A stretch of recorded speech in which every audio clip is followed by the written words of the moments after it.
Now let's actually check and make sure we're live. But hey guys, for any who was here before it went hi. Although I doubt it, but I'll do the intro again. This is Crazy Peas. I am TPAW.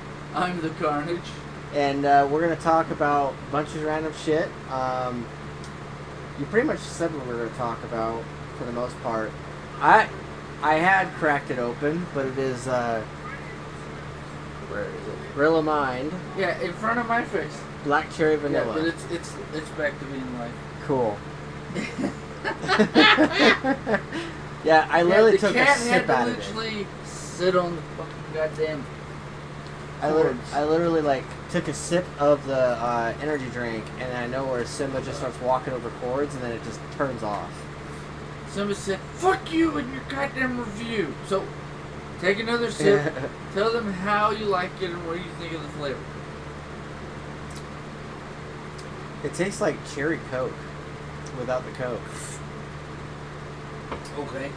Like, if we were to add more Coke to it, more soda, or more soda to it, it would taste like soda. But instead of tasting but like it's healthy, so it doesn't taste like shit soda that's gonna make you fat. So like, yeah, it's got it still does have the sensibility of like the energy drink or of like one of those keto diet type drinks. I call it keto diet because it's got like very similar recipe style. No.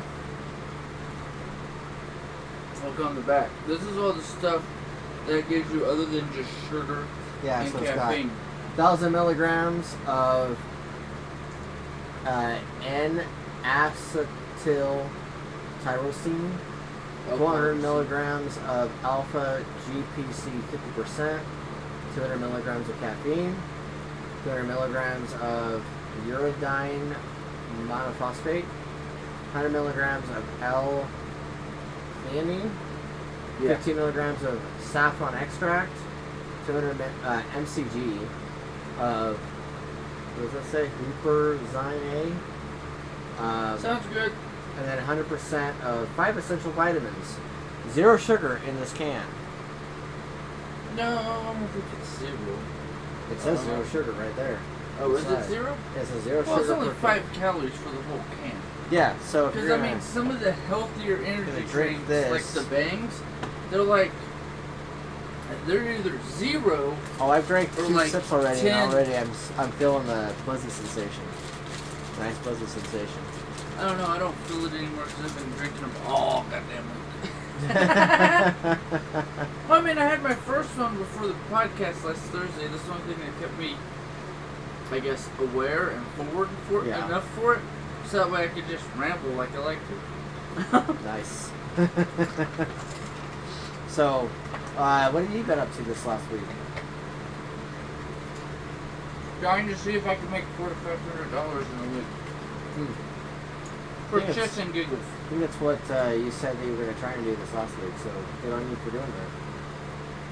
I'm almost there. Didn't make. Well, I'm getting closer to the holy shit, you made too much money. Not quite there yet, so you know, they can kiss me. And this last week, I've been working on the Peter side of things for Prince of Brimstone and Duology. Trinity Story's already written. All you gotta do is do some stuff in there. Editing. Yeah, editing, and then that should be ready. But Peter's side of things is being written.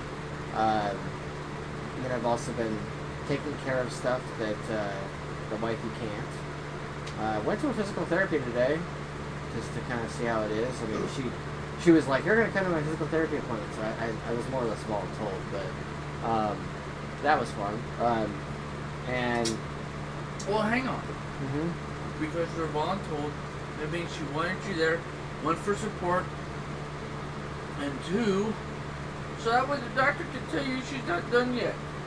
Yeah. Because you know because I've kind of, I can't say brainwashed, but I've kind of taught you the mentality of, oh look, you're able to move. Let's go to the gym. Because that's usually the energy she gives to you. Yeah. I mean, hell, that's the energy a lot of people give to us. Like, Hallie. Yeah.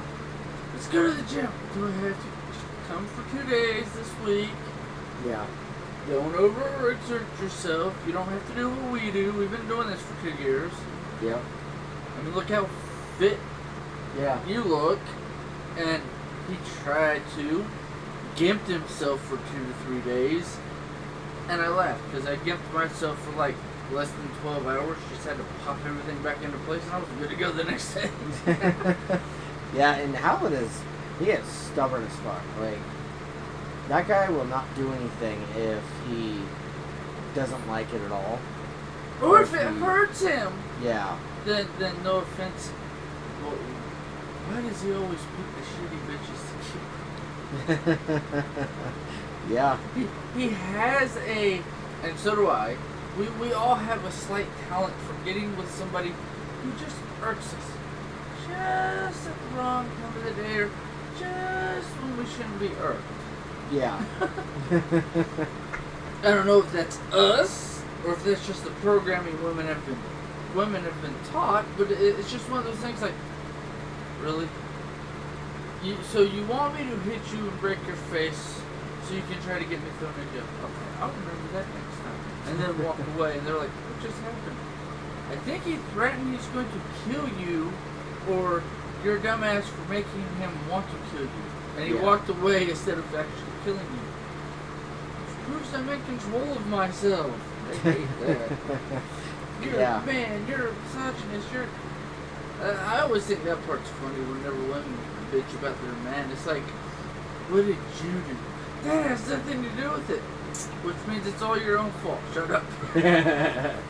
Well, no, I mean, as soon as, well, it's not my fault. Yes, it is. So what are you not admitting you do? Or you did. Yeah. And especially if you do that yourself. It's not my fault I'm in the situation I am in. What have you done that stubbed your own toe or made you look like a bigger asshole than usual? Yeah. I didn't think of it like that. Then you're like, oh, I was a dick this week. Fuck. It's the self-awareness shit that I love. It's like, oh well, fuck it. If it's gonna burn, it's gonna burn. I'll just sit back and enjoy it. I mean, you've seen me. How many times do that sort of shit? Yeah. I mean, I go. Don't let the past control your present. Yeah. And it's funny because it's like, for me, whenever it's mostly to do with the wifey, whenever she does stupid things or any stupid things. But it's also your reaction to her stupidity. Yes, indeed. I mean, y'all been married long enough. It's like, oh, god damn it, she's repeating. Oh well, I guess I gotta deal with that this week. It's like an automatic. Yeah. It's like as long as I've been with Teresa, when she does certain things, I'm like, oh, okay, I gotta do this week. Sit back, relax, and watch the stupidity ensue. Yeah. I know the pattern. Yep. Yeah, and with see, that's an interesting thing. Is this last week I've seen people on Twitter and on Facebook talk about relationships like that, or talk about worse things happening with like people getting beaten or scroll down, gaslighting. make sure that our mic's still going. I mean, I heard us, but I'm just clarification. Yeah. I like seeing it move. Yeah, no, it's moving. Keep going. Idiots on Facebook and Twitter were mumbling about what? Yeah, people are mumbling about, mumbling and grumbling about gaslighting or emotional manipulation. There was that Aldine meme, I guess, going around about small town or whatever. Okay. You know what that's called? Guy came up with a song. Being in a relationship. You know how you get around that shit? Don't let it affect you. See, here's the issue, and I'm not saying this to you, I'm saying this to you guys. As a general public message. Which is where men handle it better because we're wired differently. Yeah. Now, I know depending on the way we grew up, changes how we interact with the situation. Yeah. But it's the thing that it's always been, shut up, boys don't cry. You know, the whole masculine thing. But the Right. thing is, that's why we're stoked. That's why no matter who is yelling, cussing, as long as you don't swing on me, we're good. As soon as you swing on me, all bets are off. Because, I mean, my dad's a Marine, mom's Navy, dad's mom, Navy wife, dad's dad, Navy. Brothers, 2 of them, Navy, 1 of them, Marine like him. So, I mean, my whole family. Don't cry in front of them. Let them keep talking shit or throwing punches. Just wait till they're not expecting. No. Or just like, oh, you're talking shit on me. Well, here's the truth. Here's reality. And this is why you're weak. And either they run away crying, or they stand there crying for your face. Call you an asshole while doing it. The interesting thing for me is I've practiced stoicism quite a bit in the last year and a half. You're getting better at it. And You're not 100% there, but I mean, that's also because of what you've talked about with me personally, your past and some of the traumas you've dealt with. yes, I'm a very emotional person and a very empathetic person. And there's nothing wrong with it. And the stoicism helps me hide whatever might be going on in my head. Sometimes it's obvious. Sometimes people who know. But other times I can literally get away with trying to conceal it really well, and no one ever really pinpoints it very well. There are people who do, and then there are people who just carry on with life. And people who do figure it out, all they do is just kind of give me that look, or get like there's something that happens, like whenever him and I go on drives or whatever, or other people, whoever isms, or even Howlett, when Howlett has actually been able to tell he hasn't been completely dense, he'll try to do things to help out. Like this morning, when I told him about the whole paycheck problem with the employer, because they were like, oh, by the way, we're not going to put the 4 digits in front of your account number, but it's all switched perfectly. And it was the American First lady that did it, and she was like, oh yeah, it's switched perfectly. And then found out today, oh no, it's not switched perfectly, and you need to put 4 digits in front of it. Are stupid. Yeah, and so now the check's sitting in Limbo. purgatory. It's got like an exception on it or something like that, and so I'm hoping it comes in tomorrow. Just Howlett could tell that it was bothering me heavily, and so he was checking me out this morning. I mean, that's like when I showed up, you told me about it, I'm like, so somebody fucked up, they blame each other, and they're both idiots. Okay, cool. Yes. Yeah, literally, I messaged payroll, and the first thing they did was blame the bank and said, hey, you should call your financial institution. And I was like going, really? And then so I went ahead and called the bank, and the bank's like, well, let me look into that. And then they're like, well, maybe the employer didn't fully put in the numbers. And it looks like it's actually trying to process, but it's in the exception pile. But maybe you should check with your employers to make sure that they submitted it correctly. And I'm like, so I talked to the bank, or talked to the employer. They tell you to check the bank. Talk to the bank. The bank tells me to check the employer. What? No. You know why, right? The employer is, oh, something's wrong. Talk to your bank. It clearly can't be awful. We're not idiots. First question. Did you put in the routing number before my account number? What's the number you put in? And then when they read it off you, it's just the account number, dumbass. You forgot these numbers for the routing number. And it's like, alright, yes, you literally just admitted you're an idiot. Can we move forward now? Yeah, so for future reference, anyone who's trying to set up a bank account transaction with your employer and you're doing direct deposit, if you do not put 4760 in front of your account number, no matter what the account number is. Not always. 4760 is for our area. That's what they told me anyway. But Well, I don't give a fuck what they said. It has to deal with the bank. Each bank has a different number. And depending on which area you're in determines what the first number is. I know that because of the one movie where the guy always changed the number on the checks. Yeah. So that way it'd go across the country and they wouldn't know if it was there for like a week. Yeah. And he ran around and did that for like ever. And So, then he got caught by the FBI guy, then ran off and tried to do it again and got caught again. Or, yeah. No, decided to come back when the weekend was done. because he wanted to see if he still had the thing, the finesse Yeah. of his ass, so that way he made sure he didn't lose his edge. And he came back on Monday and did his job. Nice. It's a good movie. Can't remember what the fuck it's called. Was it called Baby? It was a Leonardo asshole. Leonardo DiCaprio? Yeah. Okay. What was the movie? Oh, you said it was about a guy who's doing jobs and stuff and driving around? No, not driving around. He's pretending to be like a pilot, Okay. but he's getting a ride on an airplane as hey, can y'all take me to where I'm supposed to fly from next? Because it's here. Instead of wasting money renting a car or anything. Because he gets free flights. Because you get free flights as being a pilot or co-pilot if you need a lift from whatever city you landed in to where you need to be for your next flying destination.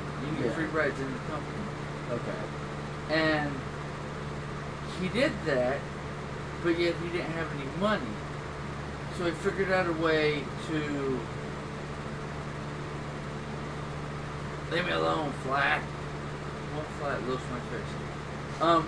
But he figured out, or while doing this and getting free flights everywhere, he figured out how to basically write a blank check or false check for the airport, for the airlines, to basically give him a check without him actually working for them.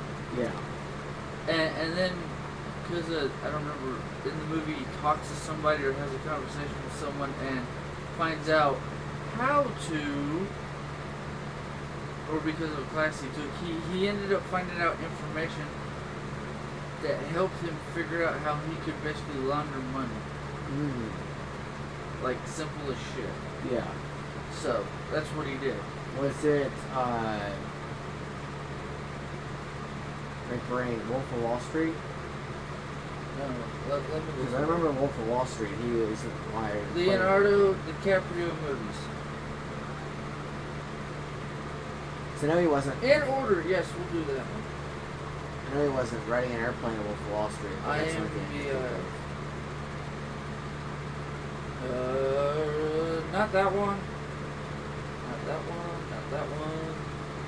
Not the Great Gatsby. Speed before that one. Yeah, it definitely would have been It Gatsby. wasn't Inception. No. No. 'Cause it was one of his younger movies. Okay, so he was younger. I think this one's it. Hang on, let me look. Nope, not this one. Oh, no, that's it. Catch Me If You Can. Okay. Great movie. I have had so many different people talk about that one, including filmmakers and shit. Yeah, here's Kevin a little, Bacon. like, brief read of what the movie's about. Barely 21 yet, Frank is a skilled forger who is passed as a doctor, lawyer, and pilot. FBI agent Carl becomes obsessed with tracking down a con man who only rebels in a pursuit. Yeah, and the guy who plays the FBI agent is, drawing a blank now. The guy who played Forrest Gump. Forrest Gump? Oh, okay. Guy, I'm having a brain fart. Chocolates. My brain trying to remember the name of the actor. The Outlaw. Yeah. Not Tim But Allen. you know who I'm talking about, because he did Castaway too. Yes. You know the actor. They all know the actor by those two movie references. Well, technically, three if you can. Count Catch Me If You Can. Yeah. But everybody knows who that is. Yeah. Tom Hanks. Yep, there it is. See, we'll figure it out together. Randomly. Yes. But I mean, I don't know, I just... What were we talking about when that came up? Now I forgot why I was talking about it. I mean, it's a good movie. I love it. Catch Me If You Can, talking about him being an airplane and writing checks and shit. Forging checks. Yeah, we're talking about my paycheck. Yeah, money. That's what brought it up. Money. Yep. Talking about the elusive paycheck who's in purgatory. Until tomorrow, hopefully. Well, if it's not by the time the bank opens, you call the damn You owe me another $2,000, bitch. Yeah. Just be like, hey, you know.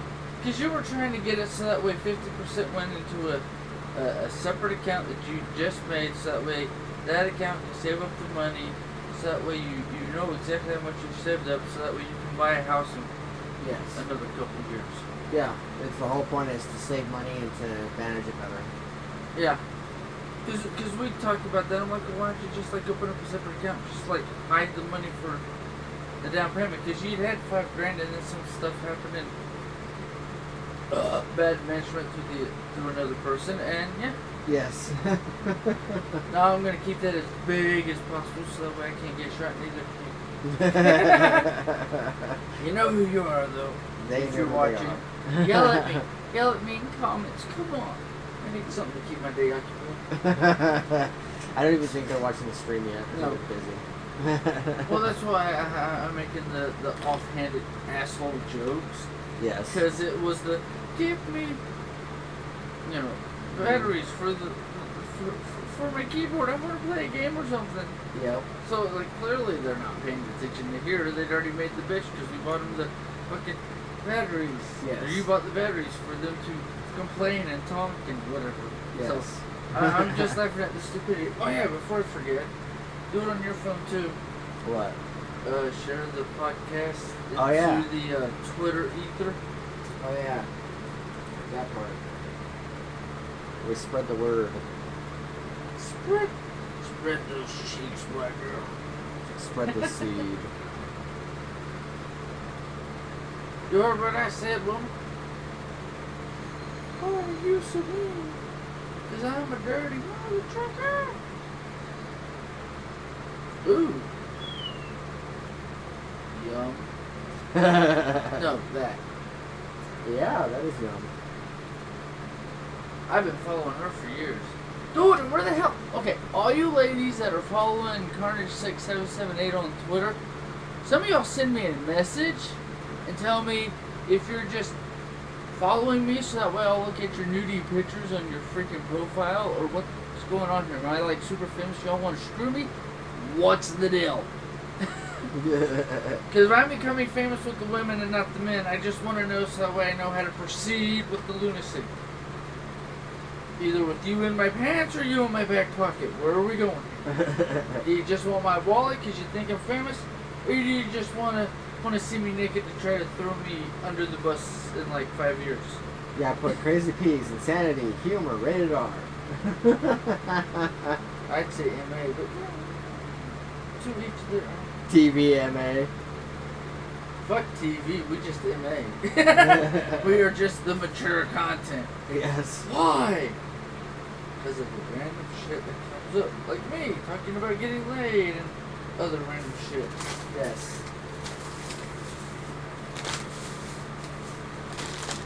Potato chips from Dollar Tree. Hey, they're cheap. About the same as buying it from Walmart. No. But those are also more salted than the ones at Walmart. That's like my only bitch about them ever. All the salt.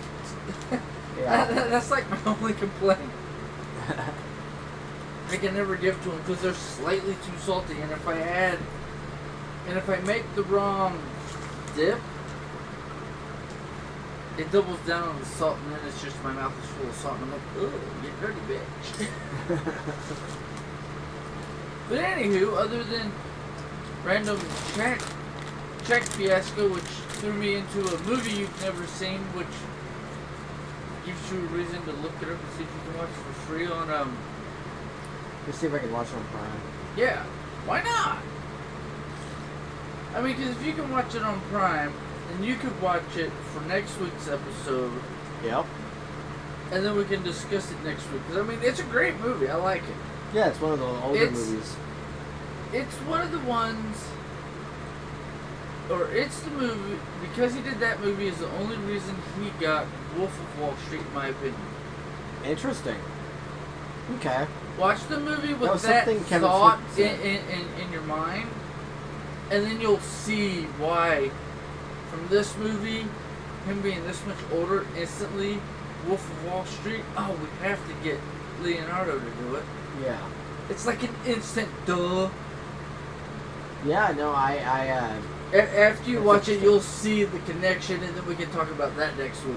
Yeah, so we just give you a preview of what next week is. Lunacy about Catch Me If You Can. Catch Me If You Can, and then any other movies I've seen. Well, no, not just that. Catch Me If You Can, and the relevance to Leonardo playing the Wolf of Wall Street. So we're doing 2 movie reviews at once.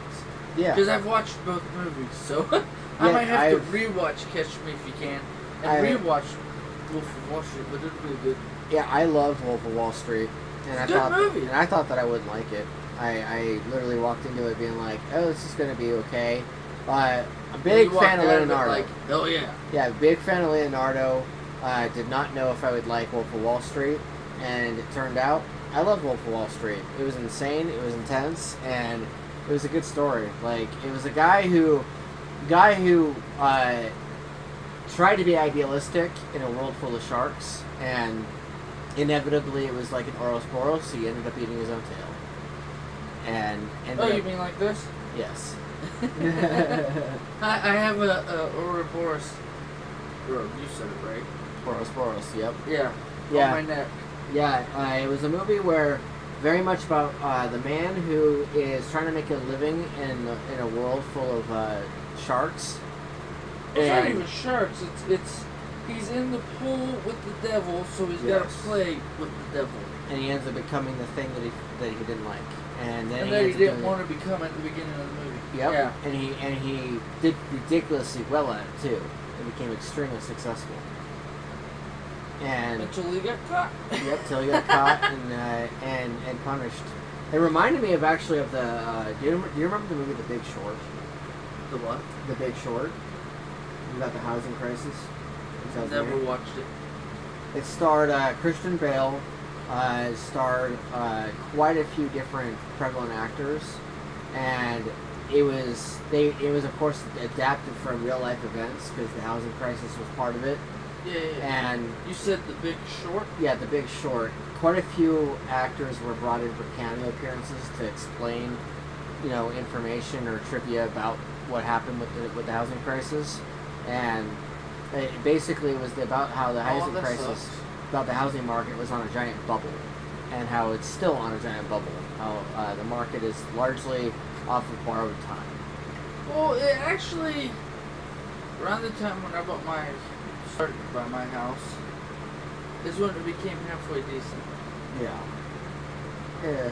And then I mean, look at the timing. I bought it at February of 19. Yes. Everything went to shit before the end of the year with the whole COVID and shit. Yeah, that is right, huh? Yeah. You got it during 2019 and then 2020 hit. Yep. I literally worked out for the gym and then everything went to shit. I mean, just the dynamic of that whole thing within itself is like, you fucking bunch of assholes. Just because of the situation that happened, so, And now me and Ghostel can barely find a house. Oh, you gotta wait another 2 years. So tell the lunatic to shut up and deal with it because the market's not available for buying a new house right now, or just shut the fuck up. I'm tired of listening to it. Yeah. Pulling me. Listen here, I understand what you're saying, but guess what? I have no control over the housing market, so it's not my fucking fault. Right. Just working on saving money and doing what we can. Hey, you gotta do everything you can do while you can do it. So, it's just one of those things, either it falls in order, or because of the way shit went last year, and it didn't improve any, it just fell more out of order. Yeah. It was kind of crazy how 2022 went, because like a giant cluster. Everyone thought that it would go great. Everyone was trying to bounce back from what 2021 was, which was really the sequel to 2020. No. You're wrong. I am 2021, wrong? what 2020 part 2 was. Yeah. Because 2021 wasn't, or 2021, I'm going to start doing that from now on. But because it wasn't a complete clusterfuck. It was just a fuck. But you didn't get lubrication either. Yeah, that's why it was anal. But anyway. But then 2023, this year, everyone was like going on about how it was going to be so much different and how things were going to change and how it was their year, and I'm like, it's going to be a year. No, but see, here's the funny part. I flew through 19, 20, 21, 22. No bullshit. You saw it. Most Yes. everything, when I put my mind to it, like making money and shit, went smooth. This year, all the way up to now, I've kind of been a clusterfuck on money because no matter what I do, it won't fucking stick. Yeah, it's kind of how it feels. Is that, you know, those of us out there who are doing the grind, we try this thing, then that thing. We go, okay, well, let's go back to basics, so let's go back to the thing that did work. And then even that's not working. And we're just kind of constantly trying to press buttons. Well, I mean, because of when you're born, and my son and my daughter are born, which is also the same year. My brothers are the same. We all have the same element, even phi, because of the our astrological symbols. Yeah. This is not the year for Earths. It's been a giant clusterfuck for anybody who has an Earth element as their birth zodiac. Yeah, and oh my god, like, it's August now, and we have, here, August, September, October, November, December, so we've got like 4 or 5 months left of the year, and literally in the last month and a half, I've literally just been like, can I just skip this season? Like, we're skip like half this season and just get to the good well, shit? I mean, wasn't that the joke about 2020 and 2021 for the rest of the world? God, you fucking stupid Americans. Yeah. So, yeah, I mean, and we're all kind of trying to, you know, we were like, can we just skip this season? This season's shit. it's not even a season, man. It's and this is where I like Japanese like animes and some of the series that are like from the UK and that and Europe. It's not this season. It's this. Am I done with this series? Yeah. Because the way they do it, it's not seasoned. It's series 1, series 2. I mean, it's the same name, but it's series 1, series 2, series 3. I know what you're talking about. Is how they do it. They don't do it by season, they do it by series. Each season is actually a series because it's a series of events to get to the end goal. Yeah. No, I know what you're talking about. So, I mean, we're running on a 3-4 year series. Alright, well, next year, if it doesn't fucking end, you fuckers are going to be dealing with some shit. Y'all don't want to know about that. I've already gotten to work. So, have fun. Let's hope you don't you're not too flammable next year. Because I'm going to do what I did with the situation on Twitter, and I'm just going to go, let's see how this fucker lands. Oh, I'm literally going to do that. Because I'm at the point, and it's not even for me, it's the whole world needs the awakening. And if it doesn't improve within the first 2 months of next year, oh, the awakening is coming in such a way, everybody's going to be pissed at me, at the same time love me because I'm telling the goddamn God's honest truth. Which, I mean, you've seen that. How often do people like, I hate him? No, you don't. You just don't like what he said because he said it out loud instead of keeping it on the inside like the rest of you. And everybody says, shut up. Yeah, that's what happened that one time at the gym, where I literally told the guy, I was like, you just don't like it because it's what was already in your head, but it was too politically correct. And you couldn't give a shit and said it out loud. Yeah. I'm like, all he's doing is saying what it was already in everybody else's heads. And the guy was mumbly grumbly about it, but then the other guy next to him went, he's right. But see, this is the fun part. Even if I don't say anything, I make a point and walk away. Yes. See, we're already at this point. We're at the point of the year where we're just sitting here talking shit while eating chips. We've gotten so comfortable with shit happens. Yeah. I mean, because this week for me, except for last night where I had to go do a little bit of grub up and make an extra $50, been a good week so far. I've had to adjust some stuff to my schedule. But other than that, I mean, it's been a good week. Yeah. I mean, all things considered, and this just comes from a place of just accepting when things are just dog shit, and so you're just settling at that point. That's kind of where I'm at. It's like, well, it wasn't absolutely a raging fire of dog shit, so we're doing pretty good. We're doing pretty good. We're doing great. Like earlier, I was taking the wife out to. Well, she was taking. We both took each other out to this this park area. We were walking along. We had a giant statue of a duck and other little ducks, and we were walking around the pond lake area. And I'm like, well, you didn't flop over in the wheelchair, so we're doing great. Nice. She found that funny. Found it hilarious. Oh, I don't know. It's we have the ability. We're masochists. I'll admit that fully, especially with the shark out retooth, the CMT. God, I cannot do what Markiplier does. Lie my ass off and go, I'm not a masochist. Ooh, something that could possibly hurt or kill me. Let's do it.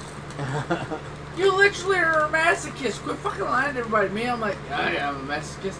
I'm gonna taser you. Let me go put on an adult diaper, then we're good. Why? I don't want to ruin these pads. Well, to all the other countries, America is a masochist.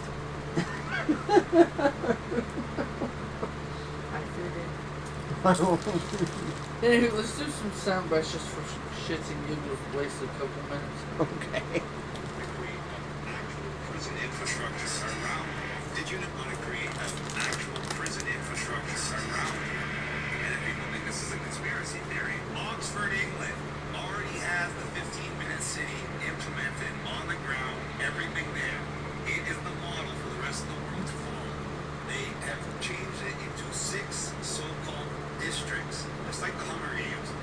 In each district, they remove the majority of automobile lanes. The ones that are still available, they call them ultra-low emissions lanes, so you can only drive on them if you have an electric vehicle or you're a government vehicle. Now, between your district and the next district, they put physical traffic barricades, cement bollards that can come up from the ground when they don't want you to leave, and traffic cameras that not only monitor you, but take your license plate and will automatically fine you if you leave the district when you're not allowed, because they have lit times where you're allowed to leave and not want to create an actual prison infrastructure. I thought that was quite interesting. Oh, so we're literally going into Hunger Games. You'll like that reference. Yeah. No, I figured that would be the first one. It makes me think of it makes me think of how our government is going and how like the world is going, especially since like. I mean, no offense to America, it copies everything the British do. So. Yeah, like. If you think about it, with 2020 and 2021, which really was just one big giant clusterfuck. Yeah, like when you think about it, what's any different from a facility of prison cells versus a versus like people living in their houses and people being enslaved in their own way, like either whether you're a work slave being forced to work twice as hard or 3 times as hard as the next person and then not getting paid the difference for it, or people who are, because like if you go to the prison system, you can choose to work with stuff, but you don't have that many rights. And but see, there's the fun part, because in prison, and I'm not going to explain how I know this, you already know. The thing is, because you work, you get special privileges. Because I DoorDashed during the pandemic, which wasn't really a pandemic. I got free privileges. I got to run around and do shit that nobody else could do. I got to be out in the air. I got to do shit. I was active. Yeah. I put on a little weight because they closed the gyms. Yeah. But you saw me. Dude, I was moving like a freaking goddamn. You couldn't stop my ass. Right? You saw me for those 2 years. I was just moving like, cause like, yeah, fuck it. Who cares? Money! Woohoo! Let's do it! Yeah, and with everybody staying in their houses because they're terrified to scared leave. Shitless, I made a buttload of cash. Yeah, people. I mean, not more than I was supposed to with disability. You hear me, fuckers? but I didn't make a buttload. Yeah, Americans love convenience, and they love food, and they love just buying stuff. So you made a buttload of money during the time frame. It was enjoyable because I made enough to stay within the range that I was whole, which is the prison part, that I was allowed to, but it was enough to keep me afloat, not angry, and being able to enjoy my life. Yeah. And the thing that's interesting to me is this last 2 weeks actually, I've been doing a bit of reflection on in the middle of the clusterfuck about how, you know, when people think prison, they think giant building with guards and stuff and getting flogged or whatever and being treated like crap. Or the fake pandemic. But like in the real world, where outside of the prison system, you're still in prison. Like you're still mentally in prison, emotionally in prison, and you're Do you know where that still comes from? and you're still functioning like you're inside of a system of some kind. And like when you were talking about how you were talking about freedom, talking about operating freely as a DoorDasher, as somebody who's be able to drive around. I'm going and doing shit while everybody else is hiding at home. Yeah. Right. People built their own personal prisons with their homes. They were just had things by convenience. And so, while to the average person, they'd be like, "What the hell are you talking about, TPAW? Like, what? You're not making sense here." The reason why I'm saying that is because there are so many people that I have talked to, so many people outside of Karnage that I've talked to, especially on the internet, where they felt isolated. It's self-isolation, but it was isolated. It was socially contractual obligation by a society that's telling you to stay home and that you're selfish if you leave or any of those other things. Die. Yeah, exactly. The fear. You're only gonna die if you're fat or old. Yeah, the terror. That's why I'm just like, Fear. alright, let's go. I ain't fat and I ain't old. If you're too afraid to leave the house, if you're too afraid to go to the store, you're too afraid to leave to go anywhere and do anything, And be a fucking human. you're self-isolating. And that is a form of prison. A lot of people do that on their own anyways. That's where I was like, and no offense to you or other people who are like introverts. Yes. I saw that more during the bullshit of the pandemic.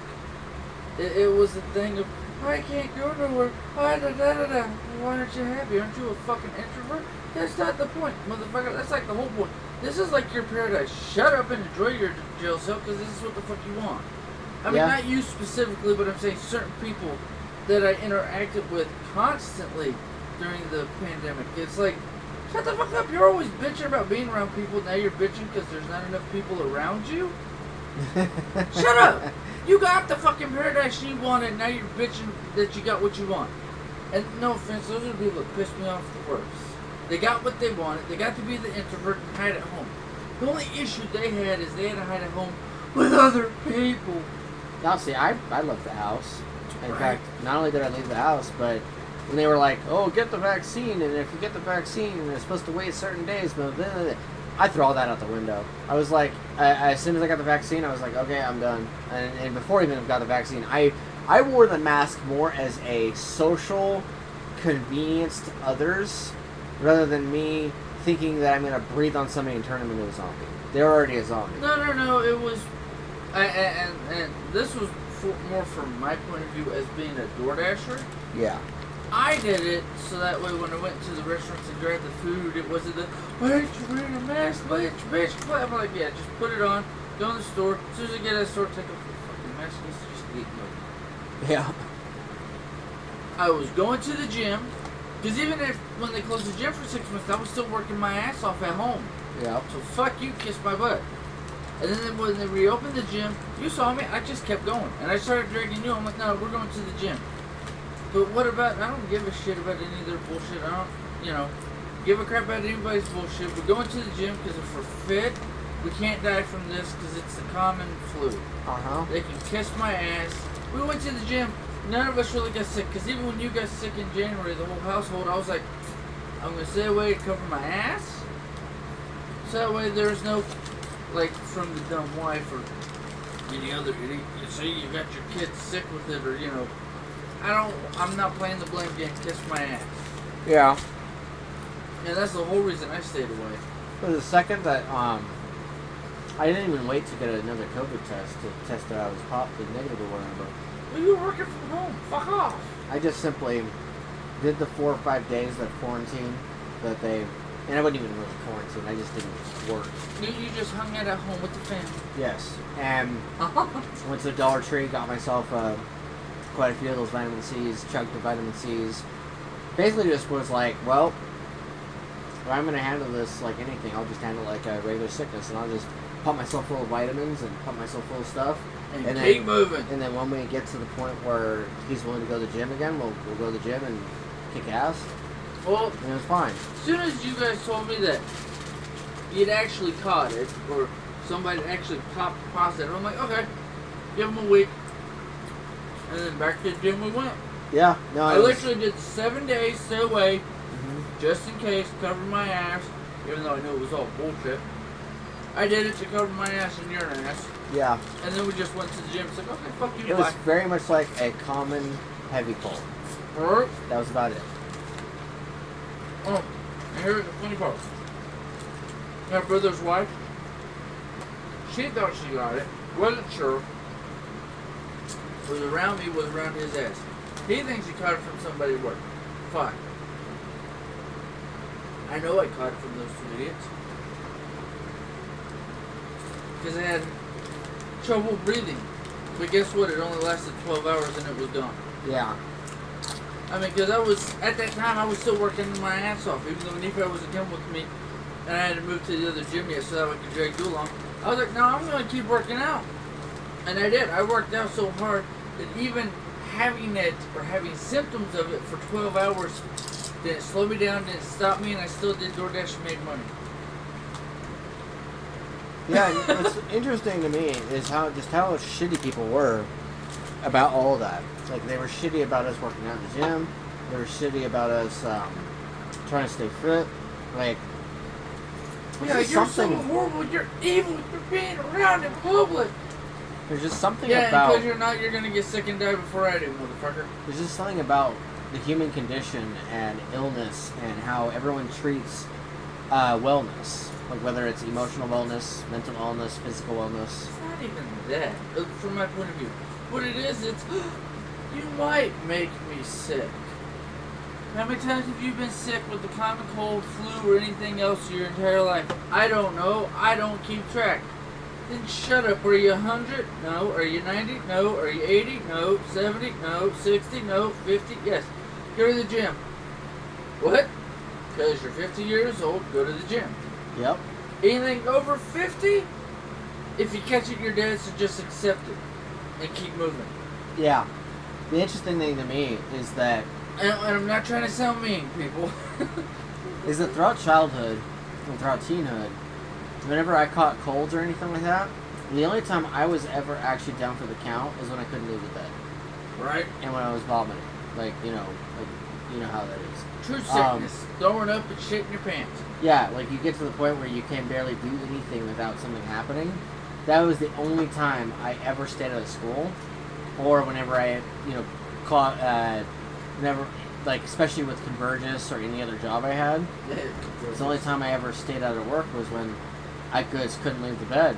Otherwise, I would just pump frickin' Dayquil or find some sort of pain medication I could take, over-the-counter drugs, and the Dollar Tree, and then just go. Cold day and nighttime cold med from Thailand. So maybe that's maybe that helps influence our viewpoint on COVID, and maybe that helps influence our awareness of it and how our attitude is towards it. But it's just another sickness. Yeah. Like we kept and curated the sense of resilience that our bodies can go through, whereas there's a lot of people out there who can't do that apparently, or don't allow themselves to do it. Well, it's also a mental thing. Oh my God, I might get sick. So as soon as you think you're gonna get sick, what's your body usually gonna do? It's like the female body.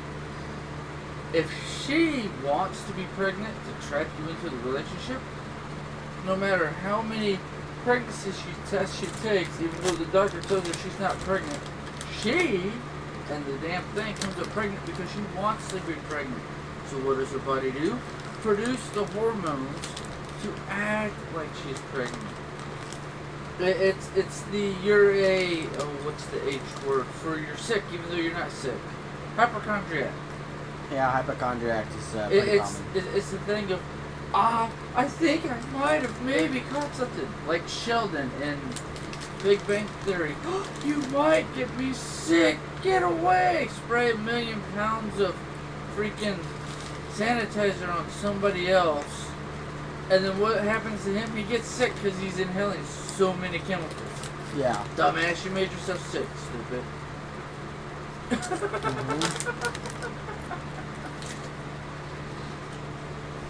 And the interesting thing to me is that when people's mental health and their emotional health tanks, usually the physical health follows. Goes right behind it. Oh yeah. So if you're not taking care of yourself, if you're not, like my dad instantly today, he came by to visit, drop off a thing for Phoenix, and we were all kind of hanging out, shooting shit and whatever. The second he started leaving, immediate negative self-talk. He's like, oh, I'm terrible about this and I'm terrible about that, and I'm like, Dad. He's like, yeah. Stop the negative self-talk. Okay. No, like I'm being serious. Like, stop the negative self-talk, because you're just going to cause your health to deteriorate because you're telling yourself in your head, and then it's now being exhibited out loud, which means that you have collected so much negative self-talk in your head and your influence of yourself that it is no longer, there's no more room for it to be inside, and so it's coming out. You're trying to put your negative, sorry, let it blow up. You're putting your negative bullshit on me, whether you realize it or not. Yeah, and that's like with the situation with my dad. Yeah. It's the stop. You're not helping the situation, you're making it worse. So just stop now. So that way we're already 5 steps ahead and we don't have to go backwards again. Exactly. Like, I myself, I don't like regression. It's annoying as hell. I work so hard to improve myself and work so hard to self-heal and work through things and get through to the next thing, that when someone around me is trying to regress immediately or trying to pull everybody down, and I can feel the energy shift, I can feel the tankiness of it, it bugs me. It pisses me off. It stresses me out. And so I don't like being around it too much. So I try to limit it. But I'm not one of those people who are like, no, I won't be around you anymore. No, I've learned over the years how to self-coach myself to try to repel the energy itself while still being around the people, so that I'm not having to cut them off. And it's a skill that is learned. It is a skill that is taught and learned. Not everybody has it, because I've noticed a lot of people on the internet, they would literally just block you if they don't agree with your opinion on something.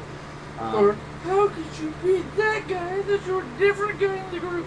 Right, like they have like this mental image in their head of like how you're supposed to be and how you're supposed to act and everything, and they try to, and you may detect it or you may not detect it in a social interaction, but they're literally trying to project what their mental images of you is into the interaction, and then getting upset when you don't meet that expectation, that standard. And so, or you don't give them the bullshit they want. And then you don't feed them on that respect, and so therefore they end up just blocking you because they don't agree with your opinion on something, or they block you for any other reason. And like what happened when I did the thing I did. Yeah. I got blocked after I blocked them twice. Yeah. In 12 hours. Yeah, and that person could not handle any of that shit. Like, they couldn't handle rejection. Because what was it? A couple weeks back, you'd informed me that somebody told you they were still talking shit on me. They were still hung up on me. Yeah. And it's like, it's pretty funny. Wow. I didn't know it was that intense of a fixation for them. That would explain pretty butterflies to get my kiss. Do I have a nice ass? to my face. Yet behind my back, I hate you, you fucking asshole. You told him I said something to you. Yeah. And we're literally sitting next to each other while the interaction with both of us is going on to the same dumbass. It's Yeah, like, I remember us being how? in the massage chairs when that happened. Well, no, the massage chairs, I'm like, it'll happen before we get back to the house. How much you want to bet? And you're like, yeah, it just happened. And I just laughed my ass off. Yep. And I let the situation play it out. I It was a unblocked matter of them, minutes. the whole situation happened. And then while I'm trying to talk to them, they're literally berating you. And this went on for a little while. Then I'm like, alright. Block and mute on all freaking outlets. Just, bye, bitch. And they acted all upset, and so therefore Fine. they started I tweeting can like block crazy. you too, and then Uh-huh. like blocked me after they were already blocked on everything. It's like, really? Because Yep. you look like a dumbass. And then people will try to make themselves look cool, or try to make themselves look popular, by engaging with the person that's popular and agreeing with everything they say, sipping after them like crazy, but then turn around and then act pretty to your face while at the same time blocking your ass. Right. Well, no, that's why when a couple weeks ago when you said somebody made a comment that they were still hung up on me, I just had to laugh at the stupidity of it. It's like, wow. I mean, one that shows the deepness of and the craziness of my impact, one. And two, damn, bitch cannot fucking hold herself together, can she? Yeah, It was nuts. that person was piece of work, that's for sure. That's an understatement, but they- we'll go with it. Yeah, they were. Broken in many ways. Yeah, you would think that things were doing great, and then the next minute later, nothing's going great. They start picking themselves back up. You say, "Yay, cool, let's go," and then all of a sudden, back to dysfunction within a breath. Yeah, instant. Oh my God! Somebody hates me. Somebody doesn't love me. You sure that's not just you hating on yourself? I would never feel sorry for me. Yeah, and No, I'm not gonna feel sorry for you. Pick yourself back up. All right, when you pick yourself back up, talk to me. yeah, And it's like, and why didn't you support me? I was one of those people that would constantly Try to help. coach them and try to help them and try to work with them to help them Improve feel better. themselves. Yeah, improve themselves. And no matter what I did, everything just kind of kept going to shit with them. Like it was bad. Yeah, and you kept telling me about it. I'm like, all right, I know how to finish this shit. Yeah. Everybody was happy I joined the group. Let's burn this fucker to the ground. Well, I mean, you know my mentality. Look, Yeah, I everybody remember that. loves me, and we have one dumbass in the group trying to kill themselves and take us all down with the ship. All right, motherfucker, this ain't the Titanic, and you ain't my captain. Have Yep. fun with the burning butt. Have fun with the damn ship going down, because I've already left. I'm the jackasses that everybody was talking crap about that took over the banking system, that turned it into the Federal Reserve System. Yeah. That's like, oh, my arch nemesis. We're gonna go ride the Titanic together. He's stupid. I'm leaving 10 minutes before it leaves. I hope you have fun dying, because the non-sinkable ship is gonna fucking fail on purpose. Have fun in hell, bitch. Would it be hell or would it be just Water City? No, I mean if they're dying and they're both just rich, evil motherfuckers, then they're all going to hell. But the most evilest one is leaving and I'll see you in hell when I die of dating. Yeah. That's how I see it from the way the story's told. The Rockefellers and I can't remember who the other guy was got off the Titanic before it set off because of course it's gonna fail. You called it an unsinkable ship. That instantly means you literally gave yourself the worst karma in the world. Yeah. You said it's not going to happen, so karma's going to bite you in the ass and the whole thing's going to shit.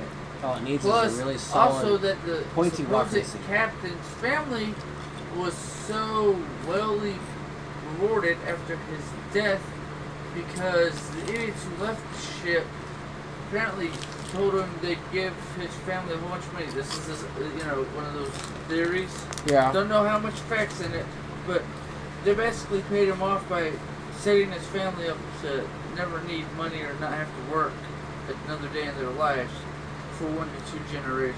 Basically his wife and his kids. Because the guy that we want dead, who's the guy who has the biggest checkbook, the bank account, who, if he's still around, is going to stop us from taking over the world. We'll just let him die. Here's your payoff to kill him with you. Yeah. Make sure he dies. Because who dies? The men. Because women and children first. Yeah, it's always the mentality, right? Well, I I'll mean, save that's the the women, way I'll save the the world children. works. Women and children get saved. Men get told to go fuck themselves. You have to fight your way out of it. And if we make any complaints or say anything against, I don't want to fight for it. Aha, you are a bitch. But that also makes you evil because you want all the women to die instead of you dying for them. Yep. Did I say that? No, I said let them out first. Let them leave so they don't get killed. But I also don't want to die. Y'all are a bunch of idiots. Because, I mean, I say it was planned because also they had half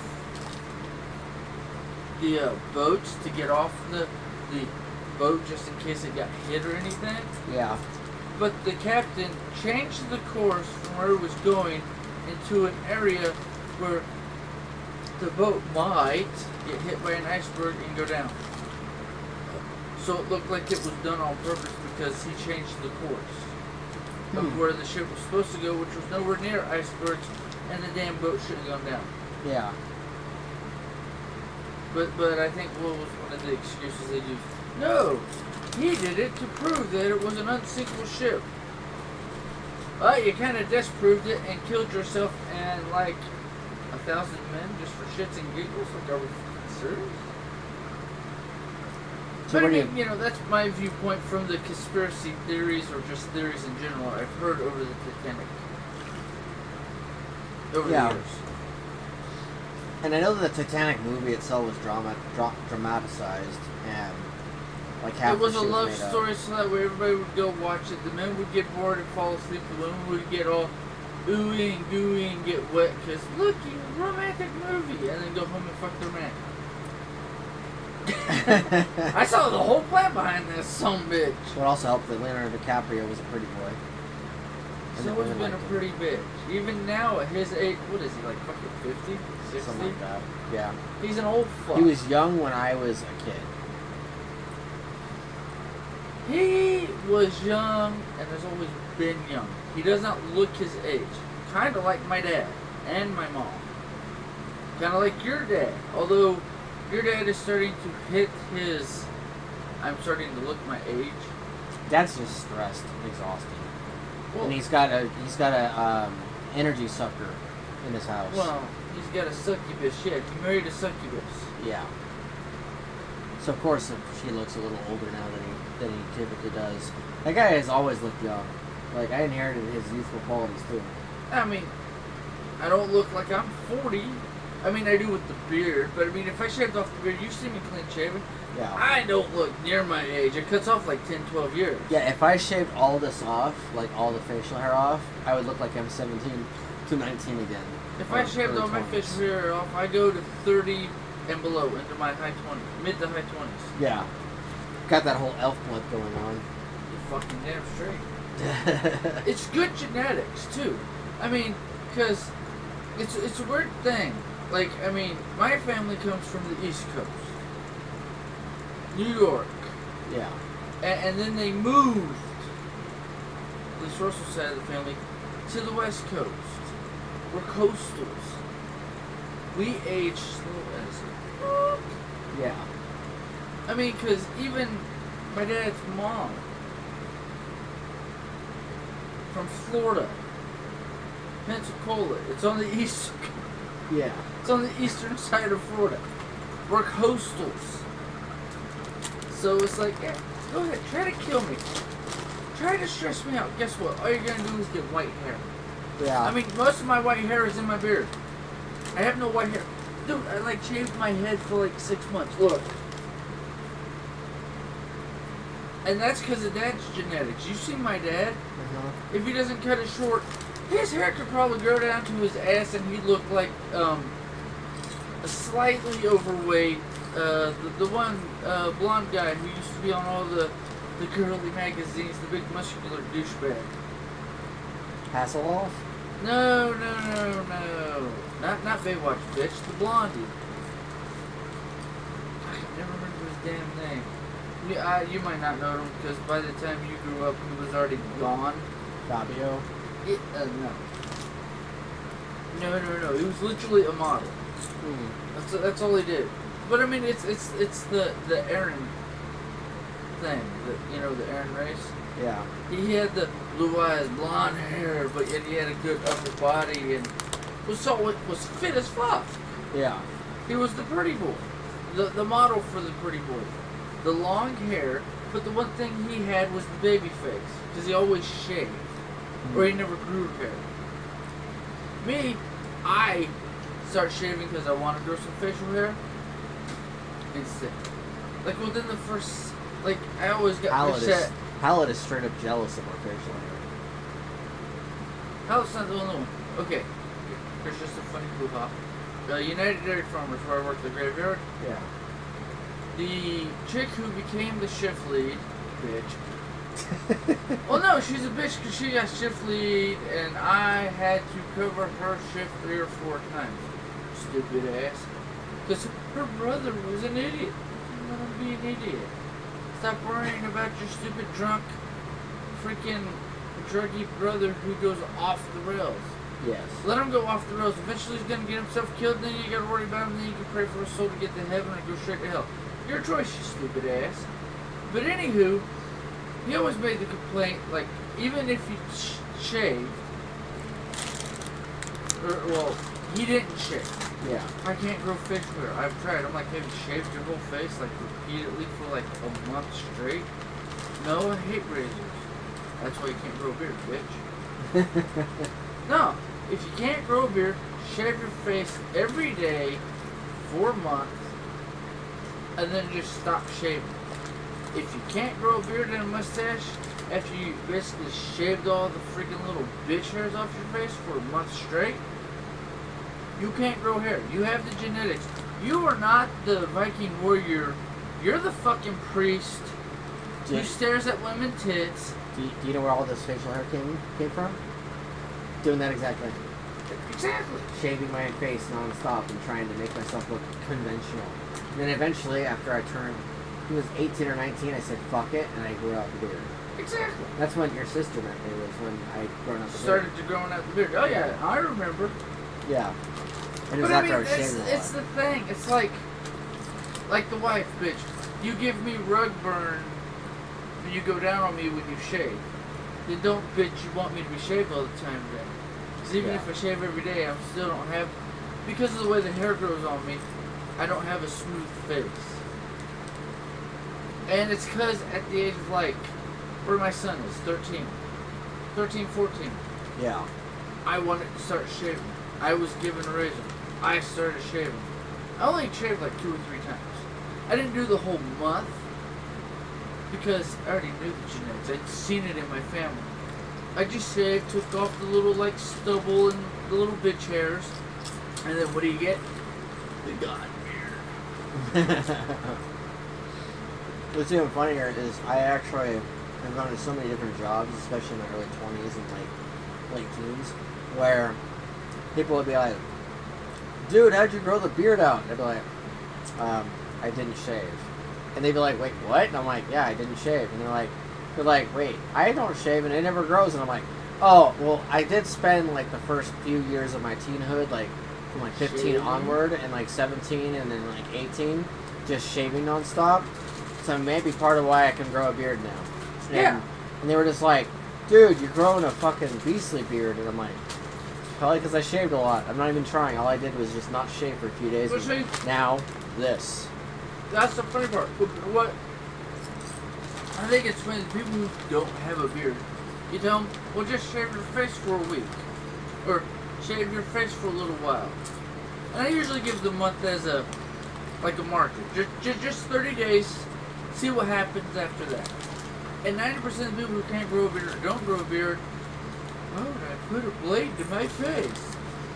And this is why you are the pedophile priestly person in everybody's eyes, because you look like a young man at the age of 30 plus with no hair on your face, so your balls never dropped, you never became a man.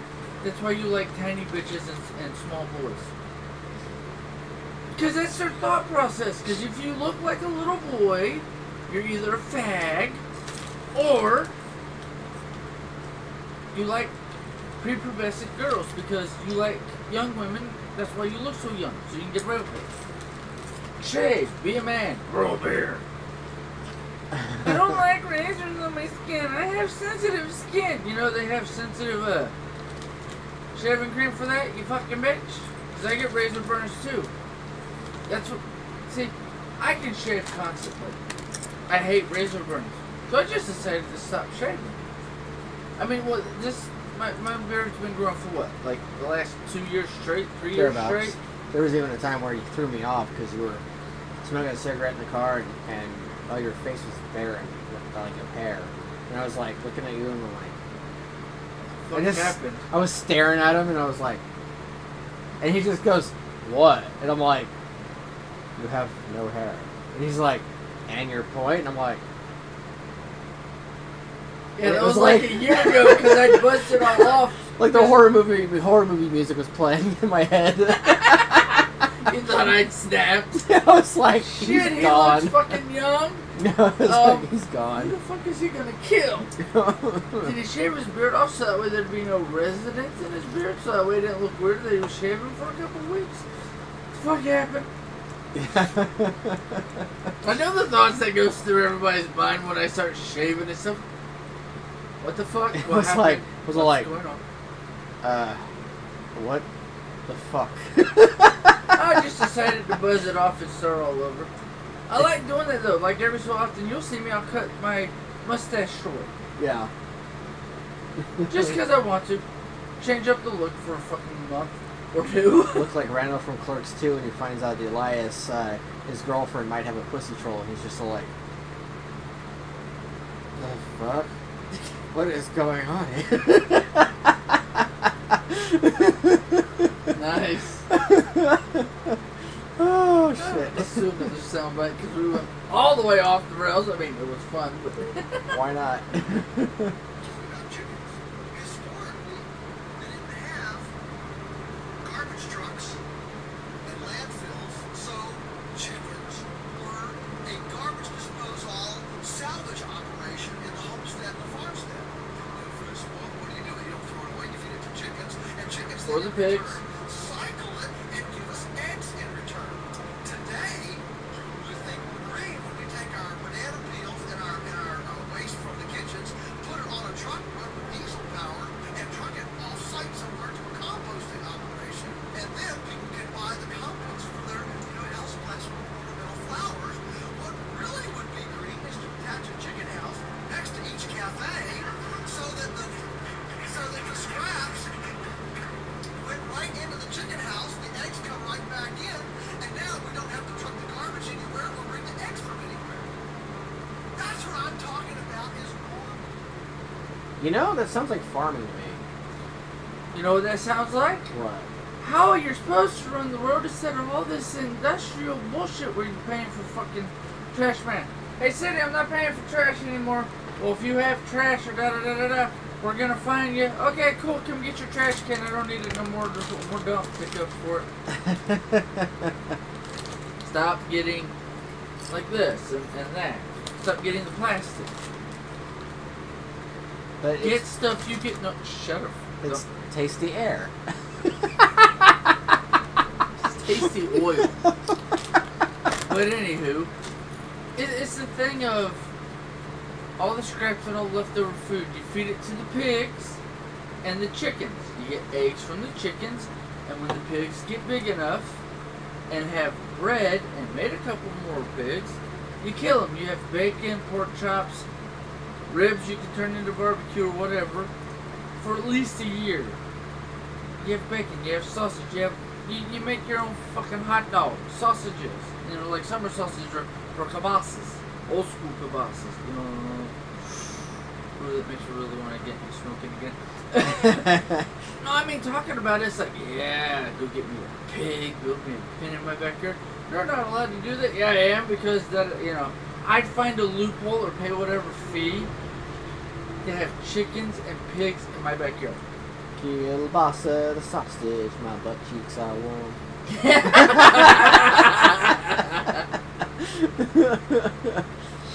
The wife But when I she mean, sees that is gonna laugh her ass That's off. the way the world works. Yeah. What did the cows eat? They used to not eat hay. What did they used to eat? Or not eat wheat, excuse me. They ate grass. Yes. They were your lawnmower. That was their fucking job. Just like sit on And like you this still got milk. thing. But like, you only took the milk. Mhm. And it was one of the shorts I did last week. Will use artificial insemination. No, I don't. When the ladies are in season, the goats take the ladies. Yes. And the kids get the milk from the mother. We only take the extra. Because if you don't, it'll get moldy inside the goat and or cow, Yep. which goes into cow's milk. So you take it to make cream, for sour cream, heavy whipping cream, and that sort of stuff, and butter. Other than that, the kid or the calf gets the milk. You take the excess so that way it doesn't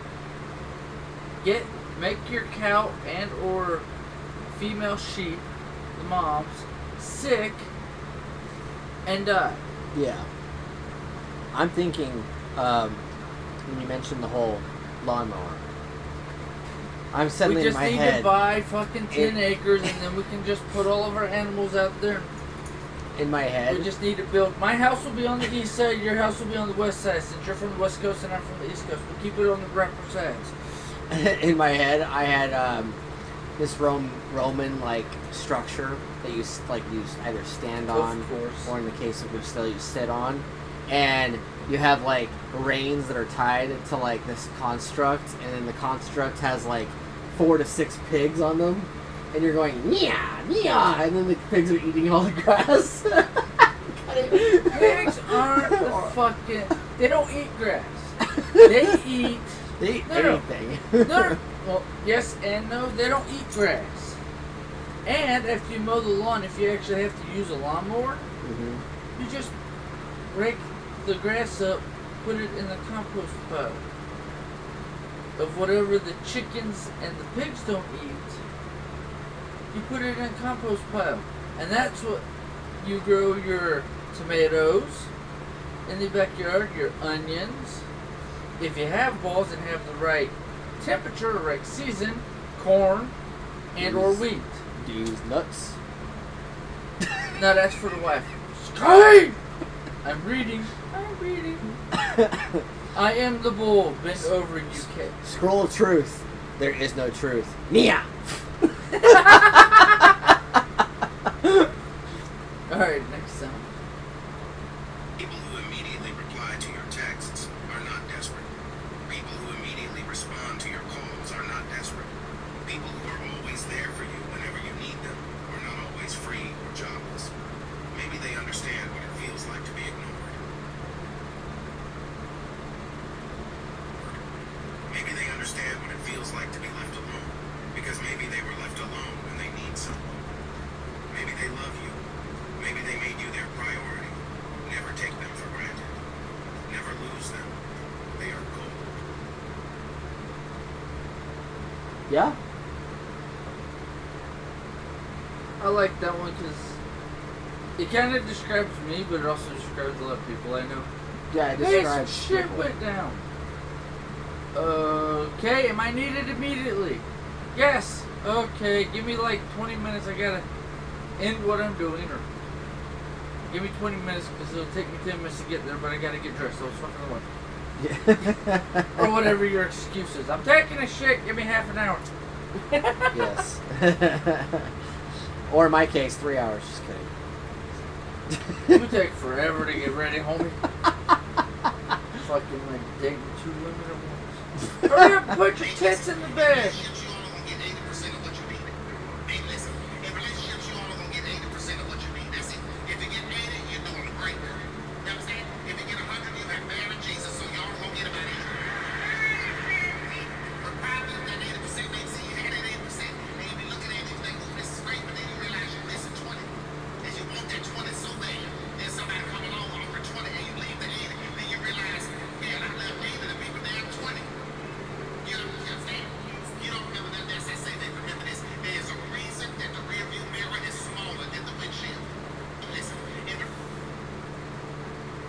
Yeah, we spend a lot of time looking at the rear mirror instead of the windshield. Like, a lot of 90% time. of the people in the world is always worried about what happened Yeah. and worried that it's going to repeat itself instead of paying attention to where you're going so that way you don't repeat yourself with the same fucking stupid mistakes. Yeah. I spend more time looking at the windshield, but I'll, like, find myself, like, looking at the rear mirror occasionally to make sure that, like, I can make turns and shit. So I only look at the rear for. view mirror to make sure I'm not running anybody over when I got to back up to move forward. That too. No, that's like the only reason I use the rear view mirror. Yeah. I mean, you've seen it. Either I don't look and I just go, or I glance and go. Yeah. And lately, especially when people are like, whenever people are mad at me or something, or like they decide that they don't like something I said, I have to remember what I did, or remember what I might have said, because I don't spend a lot of time in the past anymore. I spend a lot of time going forward. Yes, going forward, but also in the moment. And yes, I'll try to plan for future me, and yes, I'll try to figure out where I'm going to be in the next little while, but a lot of it's just in the present, in the moment, and not a lot of it's in the past, because a lot of times I'm like, that happened. It's a thing. It happened once or twice, maybe a lot. We're now here. Right?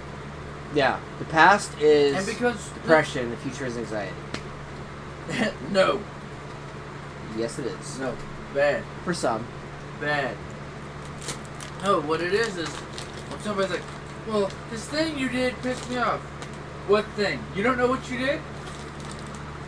I'm not living last week.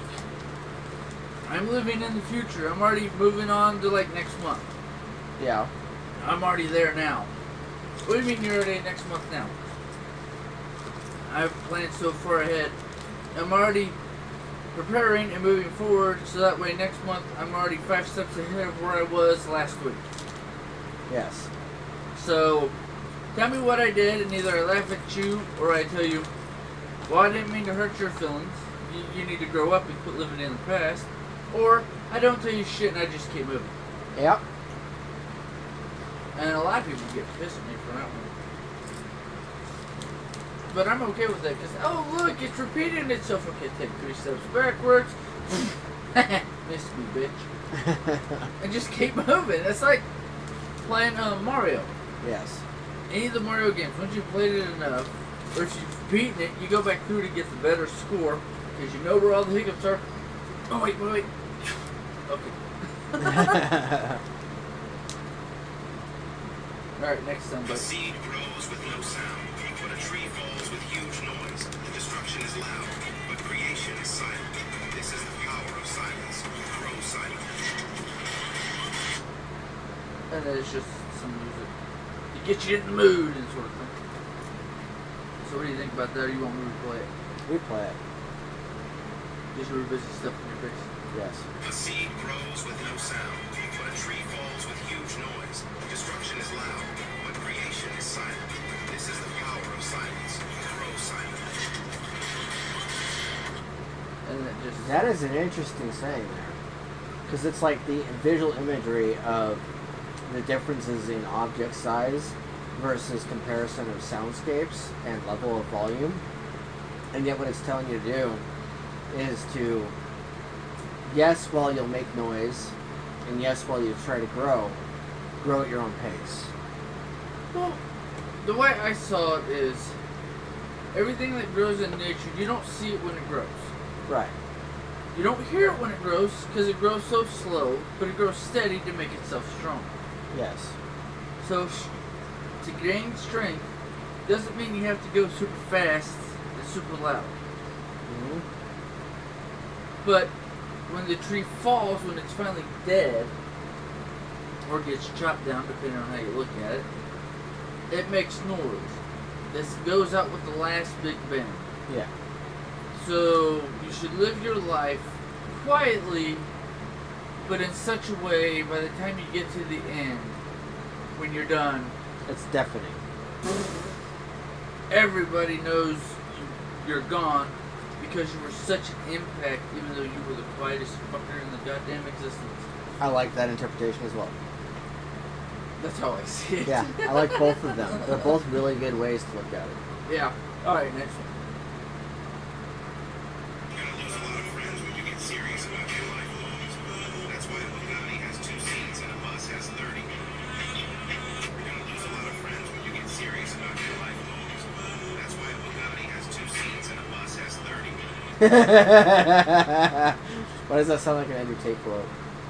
Only because it's a Bugatti. Well, because that's everybody's association with them. But I mean, do you see the point though? Yes. Yeah, when you get serious about your life and you get really good growth and everything, your car, or at least your vehicle of expression, becomes a lot smaller. It has a lot less room for bullshit. It's Okay, less that's crowded. one way to look at it. Here's how I see it. When you're focused on your life goals, it's you and the closest person to you. Yeah. 2 seats. When you're not focused on your life goal, it's you with all the noise around you and everybody else in public buzzing and talking and throwing negativity and everything at you, so you can't move forward because you're stuck in the mix. Yeah, and you're being influenced by all that negative noise. Well, just noise in general. Negative and positive, but I mean just noise in general. There's so much noise you can't see where to go because you're bumping into everybody on the bus right through life. And the Bugatti, it's me and my bitch or my homie. We're going where we're going, motherfucker. Yep. You can tag along, but you better get your own Bugatti, bitch. Sort of thing. Makes sense. That's the way I see it. Okay, next play. Number 27. Be so confident in God's plan that you don't even get upset anymore when things don't go your way. Number 27. Be so confident in God's plan that you don't even get upset anymore when things don't go your way. That one I kind of bumped into when you showed me it. I was listening to it and I'm That's like, one I sent to you also. Yeah. Because I thought it would work for you because it's the thing that believe in it says God. Right. I know you don't like that, but it's the thing of believe that the energy, the force of existence that has created everything will get you to where you go, where you're supposed to be. Don't worry about all the bumping and all the hiccups and trips you go through, because you have to go through some of those to get to the end goal. Yeah, you can't get through the end goal without experiencing all those things, because those things are supposed to teach you or try to show you things that you should or shouldn't do. And make you grow into a bigger, better person. Right, and you can't grow to a bigger, better person. Like, any hero in a hero's tale can't become the hero if they don't experience the bumps, which is why certain movies, Star Wars, tends to get ragged on when the character is just given things. Right? Why did he get that? Because he's the superhero. Lazy brother. Right? Okay, anyway. Anyway, Amanda Buchanan decides to enter a powerlifting competition, sets the women's world record in his weight class at 275 pounds. A powerlifting coach at one of the universities, he's the coach, so he's a pretty big dude, went into and entered a competition and destroyed the world record and basically just came dressed as a dude because he's a dude. Didn't dress like, didn't have it. I'm a woman. They let him into the competition. He destroyed the record. The funny part about it is there was a little Instagram video about the girl guy that he's beat, and she was all complaining and crying about it. It's unbelievable, right? I mean, just to me, it's stop crying. This is what you just did to all the women that worked their whole lives to set that record. You come in as a man, parading as a woman, and you beat their record. So now a real man, because you're clearly not one anymore, came in and beat the shit out of your record, and you're crying about it. I think it's hilarious. Anyway, the man became... How do you like the irony of the, ooh, karma came and bit you in the ass and, shut up, bitch, it's the same shit you did. Especially since, like, when you think about it, with the standards and rules they have for their competitions, that would be like... And the stupidity that's going on nowadays. Yeah, that would be like you as a person with your identifying gender or sex, whatever you want to call it, and Your dressing imaginary up, gender in your head. dressing up or making yourself visually try to look like the other gender, competing in the competition of said gender, and then really doing well, and then somebody else who is better at it coming in, who is actually of that gender, coming in, and then beating our record, and then you're throwing a temper wasn't the tantrum. gender. The thing was, the guy said he was transitioning Right. and was taking the hormones and all the bullshit, so that way it looked like they were transitioning, right? A trainer training guys Yeah. and probably gals on how to do the deadlift or powerlift or whatever it was, decided, oh, since he's going to be a douchebag and set a new world record as a man, pretending to be a woman, I'm going to walk in as a man, just say I'm a woman, because that's like the new stereo bullshit. If you want to pretend to be a woman, just say you're a woman, you can be a woman. So he went in to basically say, oh, I can just say I'm a woman and be the most badass bitch ever without actually having to have a tits or puss. Okay, I'm a woman. Dressed like a fucking axe, Yeah. like a lumberjack, and just bitch. Because the first guy pretending to be a woman was a weakling. The second guy said, oh, we're going to pretend and you're going to try to make a new world record even though you're not a female. Alright, motherfucker, let's do this. There you go, pussy. So he's not. Now you are playing actually a by- pussy, and now the guy pretending to be a girl and taking all the hormones or whatever, or just dressing like a chick, is crying because he got beat by a man. You mean So- you got beat by somebody of your own real birth sex? Yeah. So basically, previous person does that thing. Cheats. Cheats and stuff. Next person plays by their rules, and plays by the rules overall of the competition. Yep. And then beats them, and then, And that then the previous cheater person, cries. and then that previous person throws a temper tantrum after the next person played by the exact same rules. That they ironic. played by. Yep. That is ironic. Oh, you're gonna be a bitch and cheater. Okay, I be bitch and cheater. I do it with one hand instead of two. Oh, that's how I see it. It's like, oh, you're gonna be a bitch. Okay, let's do this. Now what? I got beat by somebody who doesn't shave and doesn't pretend to actually be a girl, just showed up with their basically dick out and said, I'm a woman, and yanked my ass. Shut up, it's the same shit you did. But you did it to the other women, they did it to you to go, quit lying. In a way, that's kind of karma, actually. You know, To the If full you extent. If you believe in karma at all, it's kind of like a karma release because, like, that person. If you want to cheat, I'll show you cheating. Yeah, motherfucker. like that person, the next person wasn't even trying to beat all the other fake. people, or fake. They were literally just simply playing by the other person's rules. It's like a giant cosmic joke. Yeah, it was a big giant middle finger to the dude who can't beat men because he can't lift that much. So he pretends to be a girl. So the trainer, I don't know if it was his trainer or whatnot, came in and said, don't be a bitch. It's like, what are you, 2? Right. When the boy beat me up, or when the boy did something better than I did. Well, you literally playing a guy's sport, doing guy stuff, where there are no females, and you cry because you're the only girl and you're not as good as the boys. Isn't that like, it's a guy sport. It's a male thing. You're not on the girl team. Don't complain. That's where my brain goes. Yeah. A girl crying, even though she wants to play with the boys, and got her ass handed to her, as if she was another boy. Shut up. You asked for this. You wanted to be part of the male team. Don't complain when you get your ass stomped. Because when I was leaving high school, this whole big thing came up about, well, girls being on the boys' football team, or should we create just a girls' football team? Right. In the high schools. This was around the time I was leaving, like in 2000, 2001, when I was getting out of high school. Yeah. I'm like, if the girl wants to play with the boys, let her. If she gets her ass beat, well, you knew what you were getting into because these are rough, tumbly little dicks. Yeah. If you want your own team, then talk to the school and the school district to try to get a females football team.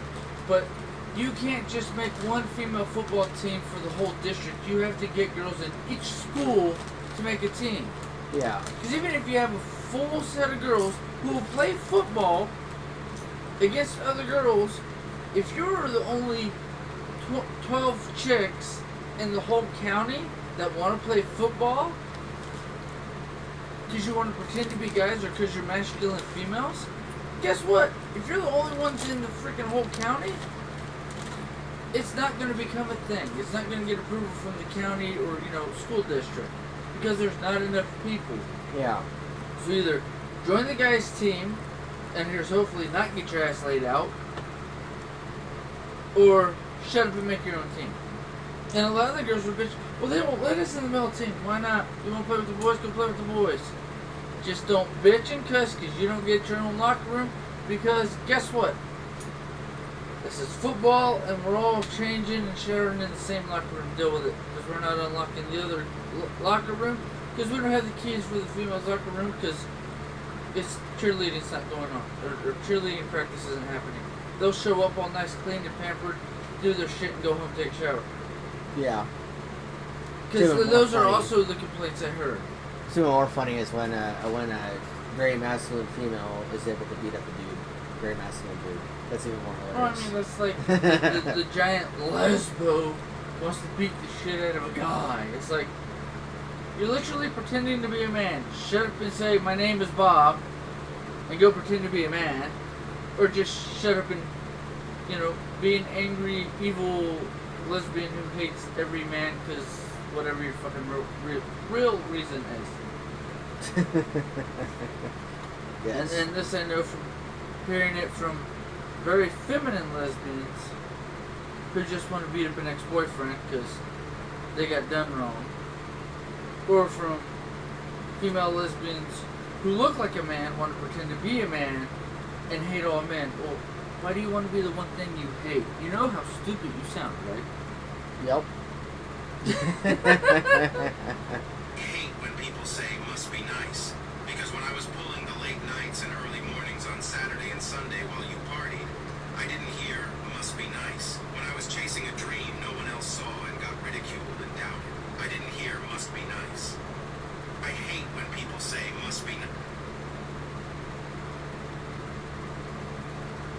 Your thoughts on that? Because I know you dealt with some of that shit at the very beginning of me dragging you to the gym with some of the comments I heard from other people, and some of the comments I still hear from certain people when they tell them to shut up.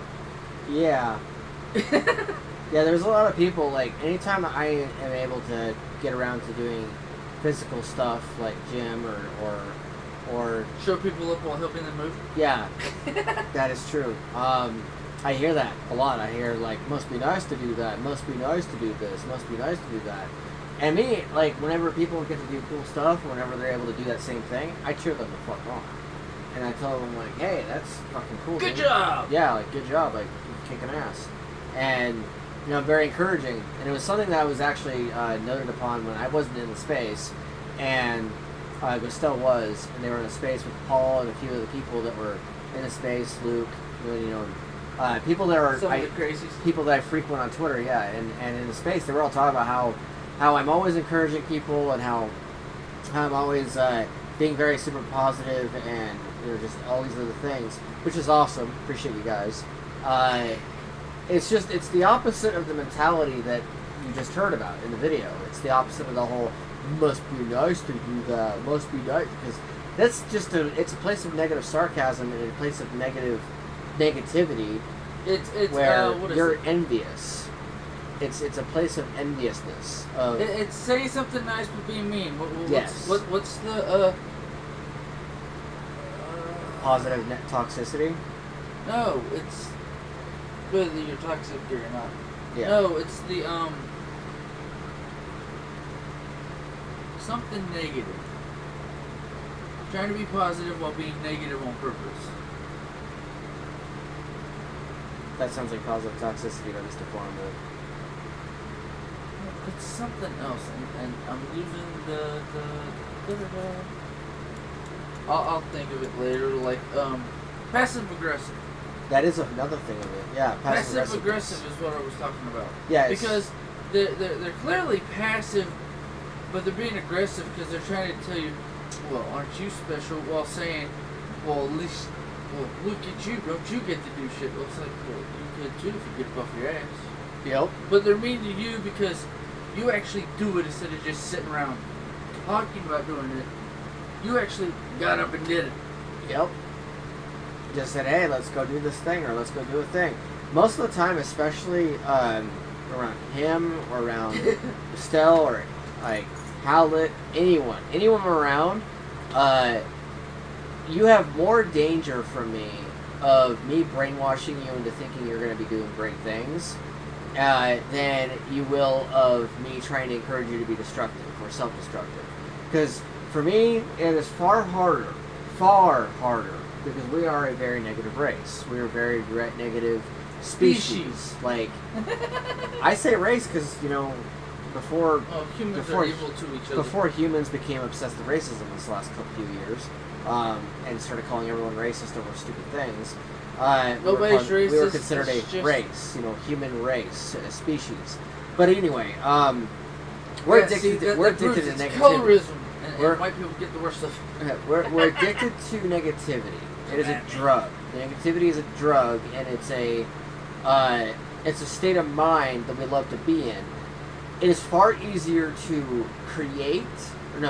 be destructive and destroy and kill than it is to create. And so I tend to choose the harder path, which is create, be positive, change things into a positive, flip things around. That's also why you like to write books. You know, influence. Yes, that is another reason why I like to write books, is because to me it's a way of creating something. It's a way of paving the way for imagination. You know, one of the things I love most about Robert Meyer Burnett that used to be on John Campion's show before he did his own thing is he's a connoisseur of imagination. He is, you know, the guy who will constantly encourage you to create instead of destroy, and a master of verisimilitude. I absolutely love. I was trying to think of the word, but like I love being able to create more than I do destroy. Someone will be like, "Oh, well, you're a man, so you're supposed to kill things," or "You're a man, so you guys were bred to destroy." And I'm like, I mean, says who? Maybe, but I don't really care about that. I care about creating. I like creating. I like being positive, and I like creating. Create. I will go on about that till the end of time.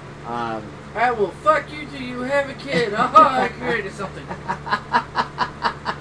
I mean, I got 4 ways to prove it.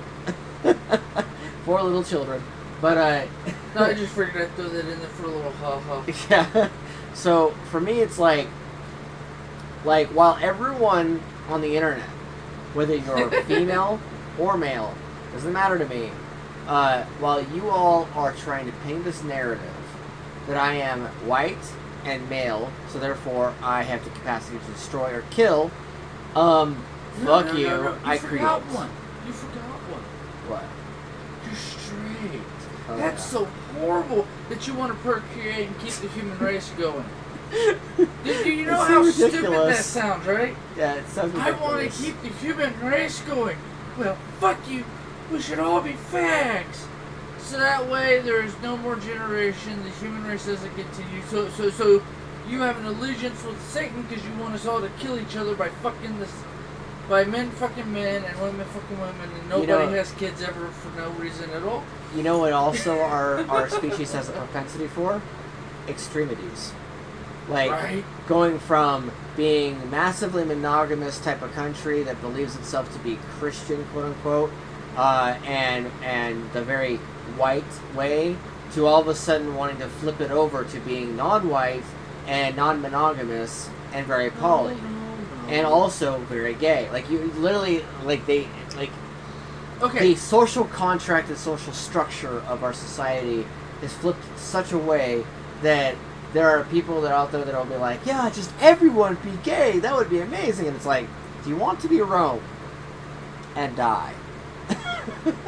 Well, it's not. That's what we'll turn into. That too, because in Rome, and it happened in Greece too, before Greece fell, all the men started just fucking men. They only fucked their wives to have one kid. And back then, the kid was lucky to make it to freaking adulthood without dying just from random sickness or because it was cold. Yeah. Like, or living the wife expectation back and then the was kid terrible. dying in birth. Yeah. Chance of life and chances of perseverance of life was hard back then. A lot harder than now, because we have what's called modern science. Science? Yeah, but I like how I keep hearing these idiots saying, well, science says this isn't this. No. Science says you're either male or female at birth. You can hate yourself and hate your body, but that doesn't Change the way... change what you are Genetics? genetically.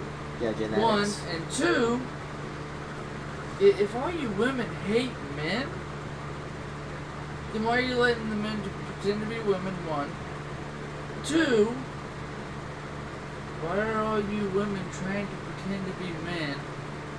And since you can't grow a dick, you strap one on, even though you bitch and cuss that men are the most evil of all evil, but yet you want to pretend to be one of us. How stupid do you sound? You hate men, but you want to be a man. I mean, that is pretty ironic. One thing I want to talk about real quick, because, you know, we're talking about the topic of gender so much, is... It came up. I am not someone who pushes my own mentality or pushes my own thoughts or opinions on others. Same. Which is why a lot of times if you see me engage with anyone on Twitter, usually it's to either just contribute to the conversation and add like a thing that is like not destructive, not argumentative, or not conspiratorial or anything like that. I tend to just add to the conversation in my own positive way. If you take that as negative, that is a problem. But when I am on Twitter or anywhere on the internet, I tend to try to add to the conversation, and chances are, if anything is negative that has ever entered my head and I end up writing it down, I will literally catch myself in the middle of it and do a lot of backspacing and then rewrite it a couple times till it sounds more... are you trying to throw me under the bus positive. saying I'm the negative one? No. You're just simply you.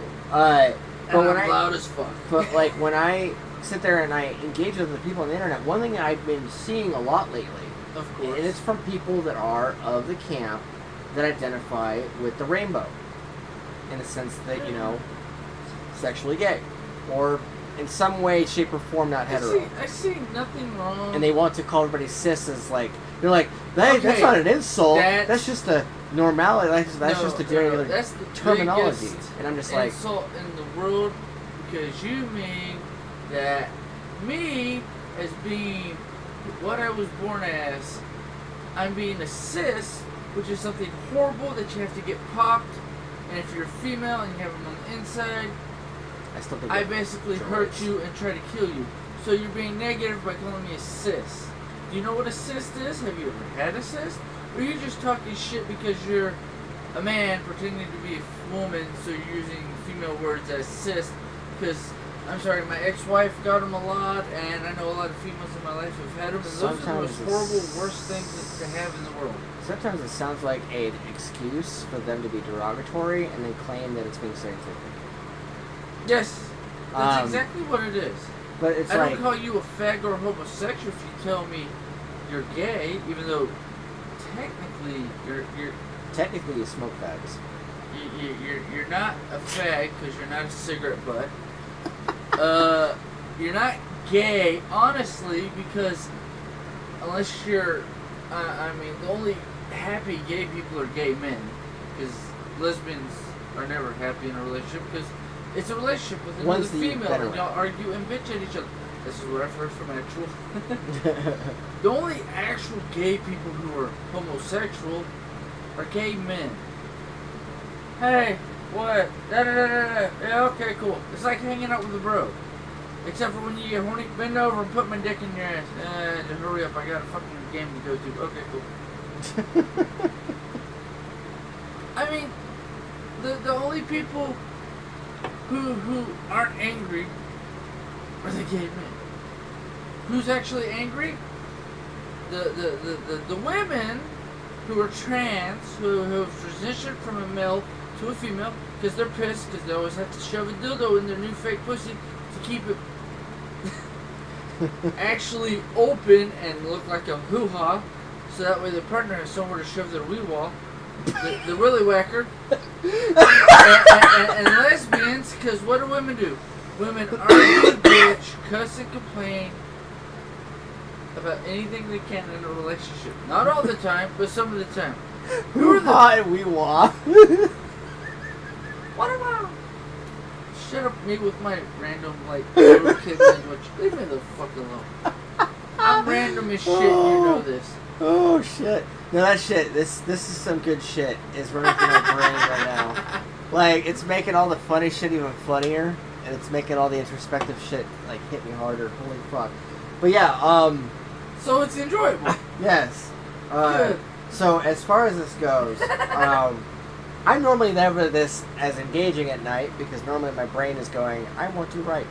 But, Well, screw you, I'm going to sleep. yeah, or something like that, doze off, exhaustion. But, burnout. But, like, basically, with this whole thing, you know, internet, you're overwhelming. I don't know if you know that. And you're evil. And you're a little, burnt, like, you help contribute to burnout, just so you know. But, basically, when it comes to all this gender talk, I find it weird, because, you know, maybe it's the 90s kid in me. I was born in 91, you know, and now I'm like watching as all these newer, younger people, or people that were teenagers or young kids now turning into adults or young adults, and they're just like You're obsessed. at the age where when you were a teenager, Gen X was bitching about you and all your stupid teenager shit, Yep. and now that you're the adult and parents, you're bitching about the young kids, always bitching and complaining, but because it's always online, you get to see it instead of being the one who has to listen to it as the parent because you don't have teenager kids yet. I gotta listen to it because I have a teenager kid. There's a slight difference in our viewpoints. I wouldn't say bitching so much as observing. No, they're bitching, not you're Yeah. bitching. It's you're saying, God, would y'all shut up with your stupidity? It's I the think way it's the world super works. funny. Quit crying. I think it's super funny to thanks to Star Wars when someone says cis or CIS, I go, Sith? What? I go, Roger. Because in the game, the Battlefront game, you know what team you were on when you were a droid? You were on the cis team. You were a CIS, or you were a battle droid, or a super battle droid, or you were a droideka, or you were some form of robot. You know, is when you were a cis. So when people on the internet are going, "You're such a cis," and I go, Roger. No, you know what that means, right? No. This is how the trans, and not all the lesbians and homosexual males, but it's the ones who let the transsexuals or the transgender. Well, no, you see, I have nothing wrong with transgender people, because that's actually up here. I have a problem with the transsexual people. Like, I want to be a girl because I want to receive a dick. So you're gay, but you don't want to be called gay, so you don't want to pretend to be a woman to get fucked in the ass. You're lying to yourself. And that's why they're calling us cis. Another point of view. Because we're evil, and if, from your point of view, the robot thing, so they want us to not breed still, so they're trying to call us a robot, because robots can't breathe. So no matter what we do, as straight white men, or straight white women, they're trying to pick on us because we're procreating and they can't procreate, and without us they don't exist. So they're mad at us because we're procreating, but yet they're also pissed because without us they can't procreate. You know what's even funnier about all this is? Well, somebody on the internet is going to get offended, some on the internet is going to get pissed, or some on the internet is Burn me. Gonna like let all this stuff that we're saying live in their head rent free, and they're gonna like cancel them. I'm gonna be like, It's not even my channel. You can try to cancel me, but it's his channel. Yeah. So all he has to do is do 1 or 2 broadcasts with his wife instead of me, and y'all are fucked because it kind of proves I'm not really here. and then you'll be happier, because then you'll hear your own viewpoints regurgitated at you, unless you change your mind. But you'll hear all your you'll get to. Yeah, that's what I'm saying. Let the wife get on here. Play with yourself She can her mentality. She can preach their bullshit because that's what she likes to preach, because she's been brainwashed into that. It's so funny. It's all It's brainwashing. so funny, how humans no matter act what with side point you're of on, views it's a and slight opinions. brainwashing. or it's you accept who you are naturally. Yeah, like, it's so interesting and funny how people react to opinions and to viewpoints and how they act super extreme to them. Like, it's either you're all like going, yeah, man, or you're like, fuck you, blah, blah, blah, blah, blah. And I'm just like going, should I pop the popcorn now or wait a few minutes? No, I wait 3 minutes and see if they're still screaming. Popcorn. Uh-huh. And technically, I've been eating fucking chips this whole time, so that is my popcorn. Because that's our popcorn. So it's He's like, eating chips, I'm eating pork rind. yeah, so it's like, well, you guys are all losing, like, some of you in the crowd who are going to lose your damn mind over an opinion we might have. I'm eating chips. Well, I think it's funny that people lose their shit over their opinion. I'm just sitting back telling them what I see. Mm-hmm. So, you're trying to keep the peace. I'm just like, yeah, well, here's what I see. I think it's funny they're pissed at us because we're breeding, but without us, they wouldn't even exist if they got what they wanted. So, they're so self-destructive. Oh, if your parents acted like they did, they probably wouldn't exist, would they? Oh, There'd be no seed to spread. But here's the funny part. Unless you just went to a factory and had someone donate sperm into your body. Well, see, here's the thing. Which it's the lesbians don't want to breed. Which you need men to make the technology so that way you can grow a kid, because men usually do the science work. Yeah. So you need us to figure out how to make a fake uterus to grow from me, the male, nutting, or for us to figure out how to use your own female genetics to impregnate your own eggs, so that way you're literally growing a, no offense, a retarded version of yourself for yourself. Because, well, no, I mean, it's the no father, no mother, we're just going to take the genetic and make it look like one thing. Wait, but the thing so are they SpongeBob? Yeah, basically. Asexual sponge who just, like, reproduces? He doesn't even reproduce. I must put my blood in here. Okay, here's some eggs.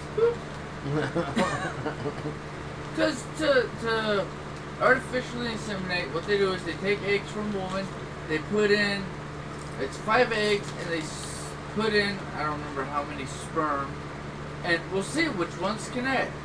But, hey look, each one of the eggs have been fertilized. We're going to put all 5 eggs back into you. Let's see which one decides to stick and grow. Yeah. I'm sorry, I know enough people who've done that. Usually it takes I know the science behind it because I've had to listen to it while I was a fucking teenager in the middle of Oklahoma. Yeah. And a few other places I've lived where I've seen couples who can't have kids, who have to get, intimidated. Yeah. Makes sense. Or the chick's got to get pumped full of drugs so that way her body will take his sperm so that way they can produce their own egg or they adopt. I've seen every version of it growing up in the 40 years of my life. I've literally seen every version of it. Lesbian couple, straight couple. Straight couple, they can't have kids because some random genetic, mutation in the way their genetics mix. Mm-hmm. Another set over here that accidentally had a kid even though he was cut because she was tired of popping out kids, but she got knocked up again. He's like, you cheated on me. She's like, fuck you didn't go to the doctor to make sure your nuts didn't regrow back together, and you're actually shooting blanks. Yeah. I've seen the whole spectrum, from the gay side, the lesbian, the straight couple that hate each other after 30 years of marriage, the straight couple that love each other after 30 years of marriage. I've seen it all. Yeah. I mean, that's where 40 years of growing up through the 80s and the 90s and seeing everything that's coming to fruition now actually get there. And where we are with some of the arguments, it's like, it's stupid. We let you have whatever you want. If you want to be gay, be gay. I don't want to be gay. I want to be called a man because I'm growing a beard, but yet I can't grow a dick, so I'll just put a strap-on all the time. Or I want to be gay, but I feel more female than male. So cut a hole and I have to ram something into my hole to make it actually stay open like a vagina so I can get railed by my husband. The who? All you You guys' hate personal who you- choices. No, that's fine. But my issue is with some of the stuff I see that it's happening where the kid says, fuck off if they're not 18, don't touch them. You're not allowed to make a decision, because if you were allowed to make a decision, you'd be allowed to drink and smoke. And you can't drink and smoke until you're 21. Shut the fuck up, sit down, and no offense, I hate the school system, but you might as well learn something while you're stuck in the damn box. Of course, they'll probably end up smoking in the bathroom. Or somewhere that... Or you smoke at the edge of the Tried to. school property on the other side of the practice football field And then let while your, getting a blowjob or fucking your girlfriend. and then Or getting a hand job. And then your crazy uncle gives you cigarettes just for the fun of it because they're all smoking anyway. Or you Well, cig or whatever.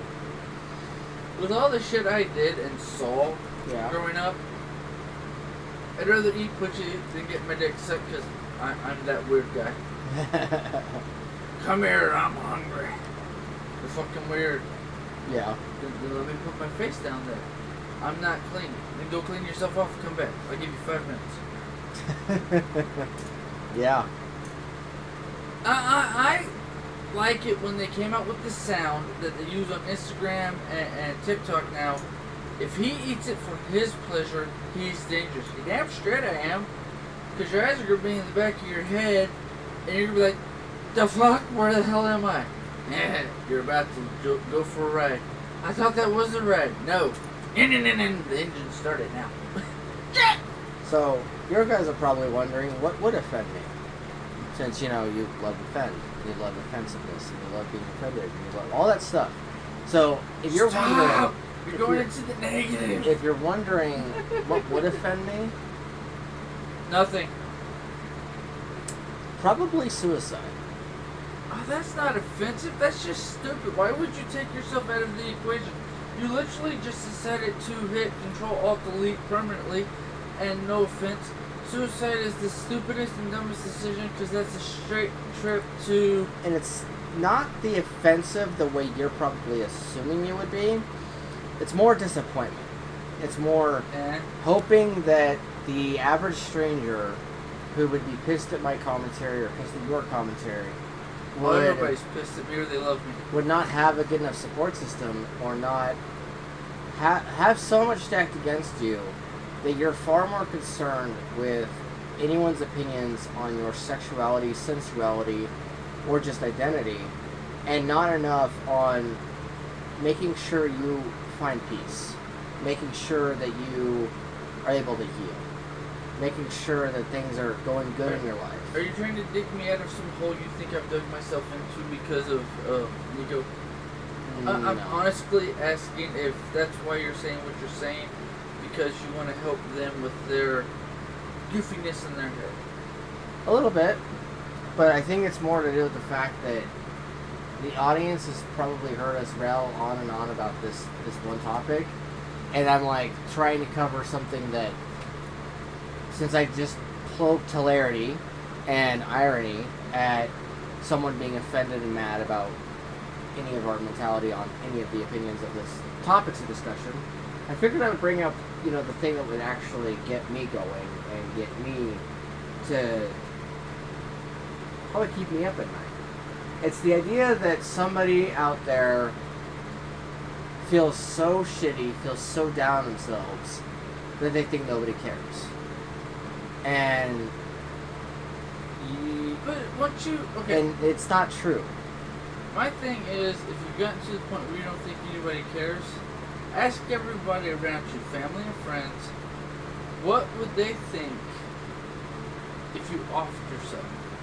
That's a big part of the body dysmorphia and the transgenderness in general, and that's, you brought up Nico. That is something that I was drove asking me. because you're talking about it, and that's what happened with that situation.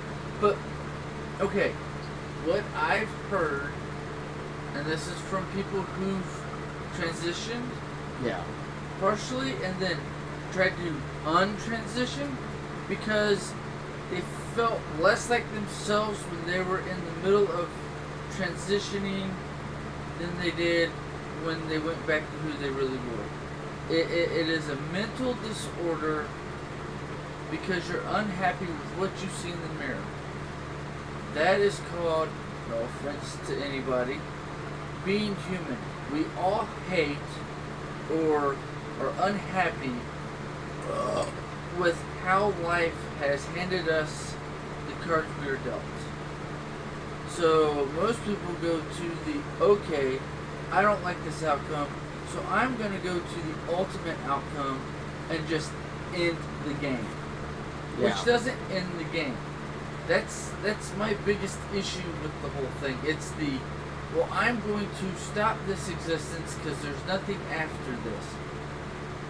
Well, does anybody actually agree with that 100%? Because most people I've seen who thought there was nothing after you physically stopped existing and have physically stopped existing and come back have said, don't do that. The place you go is a million times worse than where you're at.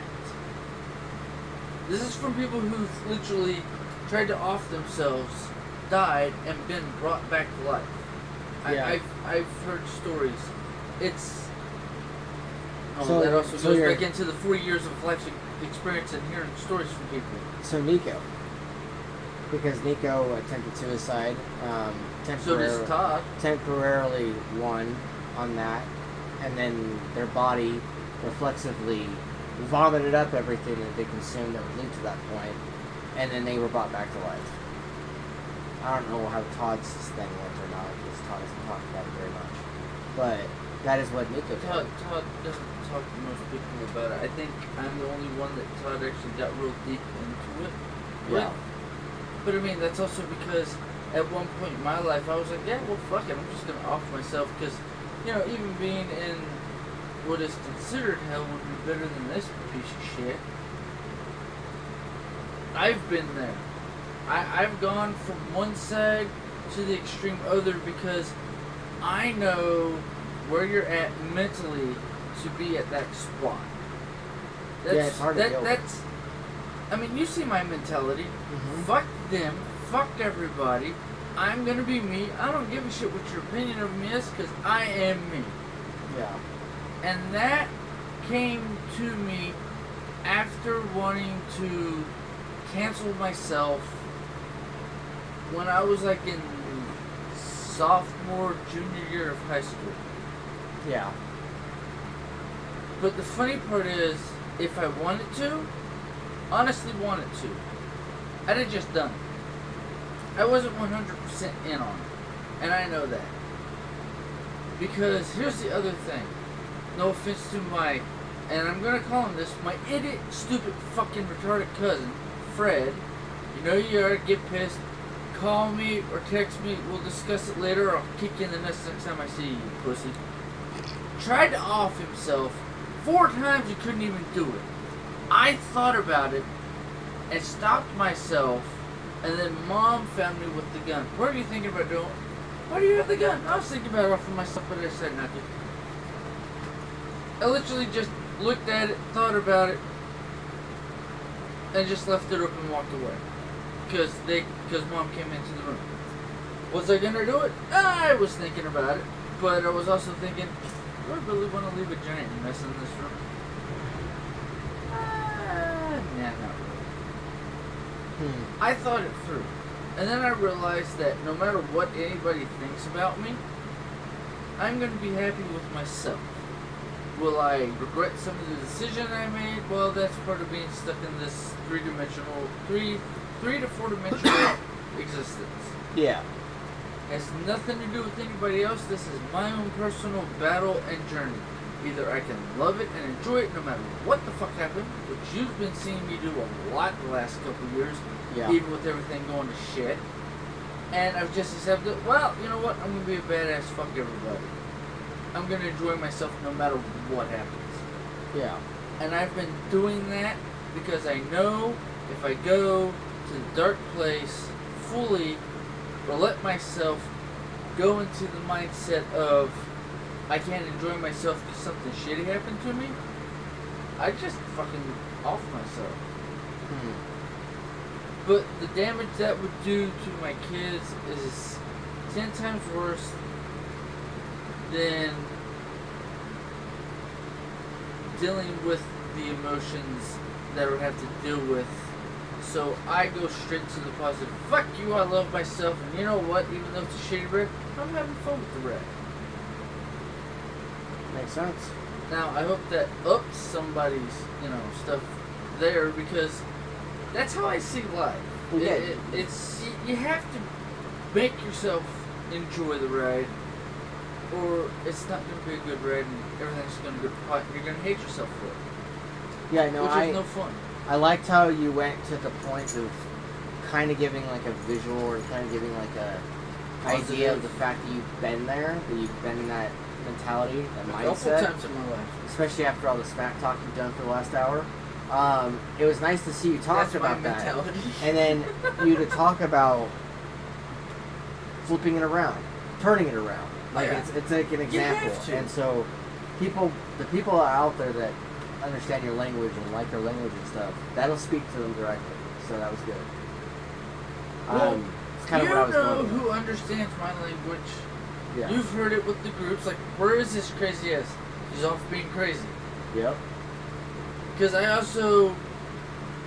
know how to talk to Nico too, because me and Nico can just, whether Nico's always 100% in the conversation or not, they always hear what I say because of the way I say it. It's like, damn it, you're making me talk about this, but fine. You've seen it? Yes, I have. Especially when we went to the You canyon. want to talk about this? Fine, we'll talk about it. Yep, and ironically, serial killers is what got Nico to be happy again. At least happy in that moment. And I knew that, and I randomly picked a subject, and it went straight there. Yeah, like I was going on about goals and this and that, or whatever, shit that you'd expect someone to say. And Karnage over here was just like, serial killer, that person? And then Nico just fucking jumped on that shit. Happened to know a lot about it, and then suddenly they were spending... I know the person's name where I didn't know their name, and they're like, oh yes, that's this serial killer. Suddenly a half hour melted away, we're in the canyon. Another half hour melted away, we're getting out of the canyon. Another half hour melted away, we're getting towards the city again. And the whole time, they've just been talking about serial killers and murderers. Nico is happier than shit. And Nico is on a fucking giant blissful cloud of happiness. An upbeat. Yeah, and dopamine and just chatty and laughy and stuff. And I'm just like going, the hell just happened? What? Because I remember after we dropped Nico off, what in the actual serious and you walked Nico upstairs. So I'm just gonna sit in the car, walk them upstairs. You came back like, what the fuck, dude? I don't know. I just knew it was a subject that would put a smile on their face. I went, what in the serious actual fuck just happened? And then Nico, and he was just like, what do you mean? I'm like, we literally just spent the last hour and change talking about murderers, and you guys were happy about it. In fact, Nico, that was the one thing that picked Nico up. And Karnage was just like, well, I kind of figured that's what they needed, and so that's what we went with. And I'm just like going, the fuck? Where the fuck did you get that from? Because Nico always likes to talk about serial killers and murderers. The idiots who get caught and are famous because they're stupid and got caught. Yeah. Nico's brought it up before, so I'm like, random subject that Nico will talk about and be happy about talking about the stupidity of the idiots that are now famous because of it. Hey, serial killers! It's the random subject that I know. Nico knows a little bit more than me about, but we can both connect on the, if they wouldn't have done this, they wouldn't have been caught, and they could have kept on killing people. And Nico literally made the point of, because like I was like going, well, aren't those famous serial killers? And Nico's just like, well, they got caught. And I'm like, wait, what? And then Nico's like, well, you know about them. You know they committed the crime, which means that either they outed themselves or someone did, which makes them not so great in our reality, and that makes them suck. And I was just like going... They're like the shittiest serial killer ever because they were dumb enough to get caught. And I was looking there going, huh? And then Karnage went on his opinion, like what he just said. And like suddenly Nico and him were going back and forth about how much you agreed on how shitty the serial killer was because they got caught and they outed themselves and everything. And I'm like, what if they did it for attention? And you guys were like, no, that still makes them shitty. And I'm like, but what about this? What about that? And they're like, no, that still makes them shitty. And I'm like, why? And then suddenly the next thing we're like on a 30-minute fucking discussion between the two of them about how they're shitty and this and that, and how you would never know if they were actually good at what they're doing, or their attention seeking. If you're a true serial killer, you would never know I'm a good serial killer because you'd never know I killed anybody. Yeah, and then the attention seeking would be the biggest foil to their existence because they cared more about their ego than they did about the actual craft. And I'm just like going, what the fuck is happening right now? But that's also. But then I learned a few things, and I learned about ability. This sociopath thing, or not sociopath, the psychopath thing. I'm doing everything to make me happy. So me killing you makes me happy. But if everybody doesn't know how badass I am because I didn't get caught, then nobody else can praise me, so I can't be happy. So I have to out myself, so that way everybody knows how badass I am because I killed 200 people before they caught me. Which also proves you're the stupidest fuck in the room because you literally outed yourself to show everybody you were a badass, but because you outed yourself, you proved you were the worst fucking serial killer in the world. And that's what they don't realize until afterwards. Oh fuck, they just, god damn it. And that's where me and Nico click, because it's like, yeah, that they have to have everybody know what they did. So either on accident or on purpose, they get themselves outed, so that way they can brag about how badass they were with how many people they killed. And you're like, I saw it in your face while I'm driving because I looked over to see what you were doing because I could see Nico in the back seat. You're like, where did this shit come from? And I'm just laughing and enjoying bouncing back and forth with Nico about how stupid the most famous serial killers are because they had the ego of, I have to prove I'm the most badass, but while proving that, you were literally became the worst fucking serial killer in the world because you got caught, bitch!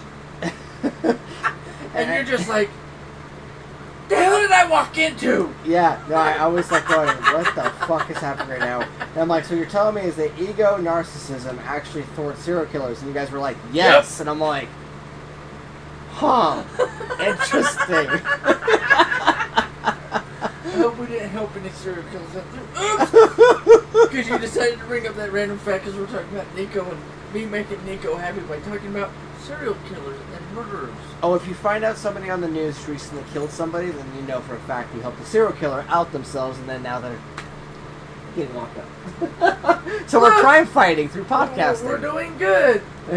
Well, just goofing off. Yeah, we're crime fighting as podcasters by outing the people that do the wrong things in the world. Or at least what we perceive to be wrong. Now, here's the funny part. Whenever we can get Nico to listen to this episode, see what Nico thinks about you making that comment, and be like, I like that, but at the same time, here's where I think you fucked up. Because I know Nico will have some sort of comment that you fucked up here. Yeah, no, Nico will have a comment. Nico will always have comments. We're siblings. We have comments on each other. Fine. But I mean, that's half the fun. You know you were a dumbass. What do you mean? When you did this. I thought that was a good thing. Actually, it was, but at the same time, here's where it's shitty. It's like, are you just picking on me? No, I'm just showing you where you're a big dumbass. Fuck you too, I love you. And that's just being a sibling. I completely agree, because Amber's like, you know you're an ass. Well, you know you're a lightweight, you can't take punches, right? What's that got to do with anything? Exactly. What? And I walk away. Confuses the fuck out of me. Yes. I mean, I love it because I confuse the fuck out of somebody, but I'm so used to confusing the fuck out of that person, it's boring. Yes. You want to listen to this? Finish the soundbite real quick? Okay. Went off on a random tangent. Marks the beginning of total population. The Blue Beam Project marks the beginning of total population control. This delusional project aims to stage a large-scale fake extraterrestrial invasion worldwide, with UFOs visible in the sky, and to introduce a fake god to save humanity from this invasion. They would employ highly realistic secret military technology, and they have recently conducted tests. The result is crazy. establish a single unified religion, thereby achieving complete control over the population through fear. This project, combined with the Heart Project, would enable the manifestation of a religious figure capable of causing earthquakes, storms, and natural disasters to more strongly modify the belief systems of the masses. Remember in Spider-Man Far From Home when they used holograms to portray Mysterio as a hero? Yep. Now recall this phrase. In the movie, we'll tell them the truth, and in reality, we'll lie to them. Tell me your opinion on this, and remember that if aliens ever invade us, don't believe them. The blue beam Interesting. That sounds very much like a lot of the commentary recently. I just figured I'd throw that one out there with the whole, well, aliens are real. Yeah, That's also why I sent you a couple of the things I sent you. Yeah. Because one of them, I actually have to send you one more. But it's a guy talking about how the government has, UFOs. We have the human-built ones, and then you have the actual, like, extraterrestrial ones. Yeah. The difference between the ones we build and the extraterrestrials bring to this world is theirs don't have weld marks and rivet holes. Yeah. Theirs, because of how high of a technology they have, or how high their mental awareness of the way atoms work in this universe, they can just make the metals merge together without having to weld or manufacture them into becoming one metal, like with welding and whatnot, and riveting stuff together, because the way they use harmonics and whatnot, whatever their magic or telepathy or whatever you want to call it, works with the metal, it builds itself through them telling the metal, this is what I want you to build. Yeah. This also sounds like a cool story idea. It's a cool story idea, but this is what's actually happened in the government. And the government is 300 years. The black ops or the secret government, blah blah blah, Deep state, yeah, is actually 300 years more advanced than what they give or show publicly. And 90% of the stories you heard about people being abducted or animals being destroyed because of a UFO going over the area or being in the area is actually humans doing it and using the technology that we reverse engineered to make a hologram of the grays, so that way it looks like you're being abducted by aliens, but you're not actually being abducted by aliens. You're being abducted by humanoids pretending to be regular humans, earthlings, pretending to be aliens, so that way when the aliens actually come, we'll want to fight them because we think they've been torturing and doing experiments on us when they haven't been doing anything. It's been our own government and our own people. Really interesting podcast. It was like 3 hours long, and I listened to it today. I'm like, is that the thing you sent me via text? No, it's one I haven't sent you yet. Okay. That sounds interesting as fuck to me. Yeah, but alright, next one. How many genders are there? Season 2. It's hard to know, really. It's changing all the time. So, your species is evolving that rapidly. Remarkable.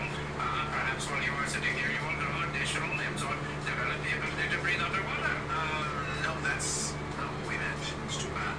So, what are these genders and how do they function? Function? I don't understand. Oh, yes. On my planet, the female gender is the giver of life, raising and nurturing our young, preserving our civilization for eons to come.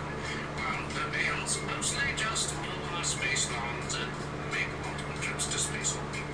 What you are talking about is sex. Gender is something different. Exactly. People can identify with genders different than their natal sex or with none at all. But why? Just the way we feel. No. Well, of course, a lot of times they don't realize how they're born until someone tells them. Someone like a teacher, social media influencer. Well, I understand. On this planet, there are people who are men, and people who are women, and people who are mentally ill. How many? I just thought that was a funny one because we've been talking around like, alright, I gotta get to these sound bites because I know there's something funny in there about that. Yeah, that's funny as hell. Alright, next sound bite. Barbarian challenge is one of the most extreme We Only will the work on this strongest men who are able to complete it next are allowed week. to join the elite club of athletes called the Barbarians. It consists of only 4 exercises, but you are not allowed to change the order of them or move on to the next one without completing your current set. You must do 5 muscle-ups followed by 50 dips, then 30 pull-ups, 60 push-ups, and finally 5 more muscle-ups. You have a total of 6 minutes to do it. If you take even a second longer, you fail. I tried it today. Nope, I'm not letting this time come past. I figured that would be something we'd try. And since it's on the internet, everybody knows now. Now we have to try. Yeah, we can definitely try it. We'll have to broadcast from one of our phones over at the U.S. No. Well, at a gym. We'll Yeah. record it and then we'll have to put it on your laptop or whatever to put it at like the end of a video or something. Yeah. Or do it for shorts. This is a message to all the haters out there. If you don't like what I do, but you watch everything I'm doing, you're still a fan. I mean, is that not my anthem? Yeah, no, it is definitely your anthem. I saw that. I'm like, yeah, no, I'm just gonna throw that out there because. Yes. That is very much you. Wise man once said, hate has 4 letters, but so does love.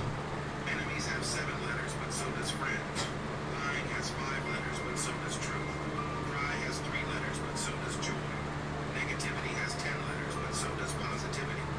Life is 2-sided. Choose the better side of it. Yes. I figured you'd like that one. I'm like, ooh, one with words. Yep. TPAW love this. Yes. Oh yeah. Do you really want to see it? Shut up. Tolerance will reach such a level that intelligent people will be banned from thinking so as not to offend the imbeciles. Tolerance will reach such a level. You want me to play again? Yeah. Tolerance will reach such a level that intelligent people will be banned from thinking so as not to offend the imbeciles. Yeah, that's exactly what we're doing right now. Isn't that the current world? I'm sorry, but That is current world. Whether you want to think that way or not, whether you want to accept it or not, whether you choose to identify a certain way or not, something that hurt my That- feelings. Shut up. that's That- literally what it that's is. the world. Yeah. That's what it's talking about. I'm like, that'll be perfect. I mean, because we always talk about it. Whether it's you saying, I think you offended somebody, I'm like, fuck, I don't Yep. care. That's where this comes in. I know I'm intelligent. Oh, I offended you. Shut up. Yeah. That's how. That's what that says to me. Oh, I offended you. How stupid are you? Yep. But. I said logical truth. Go ahead, be mad. Come on. That also goes back to the other one. Oh, you're a hater. You hate me. You despise me. Oh, you're a true fan, aren't you? Yep. It all feeds into itself, which is funny. 3 things you gotta do. 1, 2, 3. You have to breathe for 8 minutes. And I recommend you do Wim Hof style of breathing for 8 minutes. It takes 8 minutes. Just to take a deep breath and let it out. Then doing that 30 times. And at the end of your round of 30 breaths, you hold, after you exhale, you hold the breath as long as you can. And then when you can't hold your breath anymore, take a long, deep breath. You hold that breath as long as you can, and you start again. 3 rounds of 30 breaths. Breath in between. Just that will add 7 years to your life. It is impossible to be in a bad mood after you do 3 rounds of 30 breaths. If you study Wim Hof, he's also known as the Iceman. They packed this guy on ice onto his neck for 2 hours. On his fingertips, they can change temperature. Because he's the one who really kind of put breath on that. 3 things you gotta do every day. 1, 2. I don't care about the 3 things. I thought the breathing thing Yeah. was way cool. Plus Wim Hof on some of the like fitness channels I've watched, they've actually gone and like talked to him about how he figured out, the extreme cold, how not to let it affect your body and how to get good blood flow in like your fingers and your toes. Yeah. That's what I need. The good blood flow in my fingers and toes with the CMT. So stuff like that about him, the guy who's found out to basically be at optimum body temperature, Yeah. even with basically sitting in a giant ice bath or ice plunge for like 8 minutes because I've seen some of the videos. He's like, yeah, 8 minutes. Or yeah, no, we'll do like half an hour. Yeah. I've seen different videos where he does it for different, lengths of time, but it's the thing of, I ain't sitting here all day, it ain't shit. For me, I mean, I already have it because my toes and my fingers don't hold like they used to. Yeah. I've actually gotten a lot better with doing that in the last 6 months to a year, give or take, depending on the month also. But doing stuff like that and stuff like that from a health point of view, that I see that, I'm like, oh, I gotta celebrate this shit. Alright, I did right. No, slide it up. I don't think I did. Interesting facts that you may not know. Oh, yeah, I did. Diamond is not the strongest material in the world. In fact, a material stronger than diamond is called graphene. This material is so amazing that the two scientists who created it were awarded the 2010 Nobel Prize. To date, graphene is the strongest, thinnest, and lightest side material on the planet. It's lighter than wood, or metal many times and up to 300 times stronger than steel. To make it easier to imagine the strength of graphene, than if you put a 6.8-ton elephant standing on a pencil and put it under a tree pencil. It's a sheet of graphene with a thickness of only one molecule of carbon. The surprising thing is that the graphene sheet will not be punctured. Even after many experiments, it was discovered that if it is connected about 300 graphene layers together, it can completely block bullets 100%. The amazing thing is that 300 layers of graphene is very, very thin. And for you to easily imagine, a normal sheet of paper has a thickness of 1,000,000 nanometers, and 300 layers of graphene is only 100 nanometers thick, which means that although this is just a film that is 1,000 times thinner than paper, it can completely resist bullets. So it can be said that graphene is the material of the future. Library. Interesting. Just thought that was an interesting, factoid. I'm like, Oh yeah, ooh. totally. Okay, so use it to build a house that looks like it's made out of glass. I'm always butt naked in it. The people are seeing my ass, dick, and balls flail around while I'm taking a shower. Even when I'm dressing around doing shit, if I decide to shit, piss, or take a shower, they'll see me. They can try to shoot me and try to kill me, but because it's such a strong material, you can't even hurt my house, bitch. Yep. First thought, I could build a house, a car, and do the plumbing and electrical wires underground, have this around all of it, and literally we never have to do anything again. And if it's that thin and that strong, our roads would be thinner and it would last 10 times longer. Yeah. And it'd probably be cheaper to make the whole world out of this shit. The only thing you gotta do is find a way, or I don't know if it's possible or not, this is where I would want to do research and look into it. If I can build a whole house out of it and then spray paint it like I'm painting a house, Yeah. just paint it like it's whatever wall whatever your walls are made out of. Yeah. And see if it's retainable. Even in places that rain a lot, if once the paint is dry on it, if it would work a million times better than plywood or cement board or any of that stuff, it wouldn't rust or any of that stuff. Because if it could do that, I am now building a rocket to go to Mars out of this shit. Who's with me? Let's have some fun. Mars, the moon. Size of your dreams must always exceed your current capacity to achieve them. If your dreams do not scare you, they are not big enough. If you start off with a small dream, you may not have much left when it is fulfilled, because along the way, life will test your dreams and make demands from you. The size of your That was an interesting thing right there. Because I tend to dream big. Heavily big. Same here, you've seen it? Yeah. With some of the shit I say, it's how the hell are you gonna pull that off? Not a clue, but I'm gonna fucking do it. Yeah, I overwhelm a lot of people with my ambitions and my dreams and goals, and make people sweat. I literally watch as people are beginning to sweat as they're listening to me talk about What stuff. did you just say? You're Yeah. gonna try to do? Are you serious? Yeah. That's like you talking about pushing out 2 books in a year. I'm like, just 2? Okay, I could probably do 3. You damn straight you can. I remember that when you were in the apartment. I'm like, you're only gonna do 2? Come on, you can do more than that. Yeah. Fine, I'll do 3. There we go. Yep. And then you did it. Yeah. And it's like, see? You got this. Yep. And you're like, I actually put out a 4th book. I didn't think I was going to get there. I actually threw out another one. Yep. What? Yeah, I cut some of the books down smaller because they were too big for people to read, or that was a complaint somebody gave. So I actually put out this many books this year. Oh, so you went like way over here going, fuck yeah. And I was like, Yep. oh yes.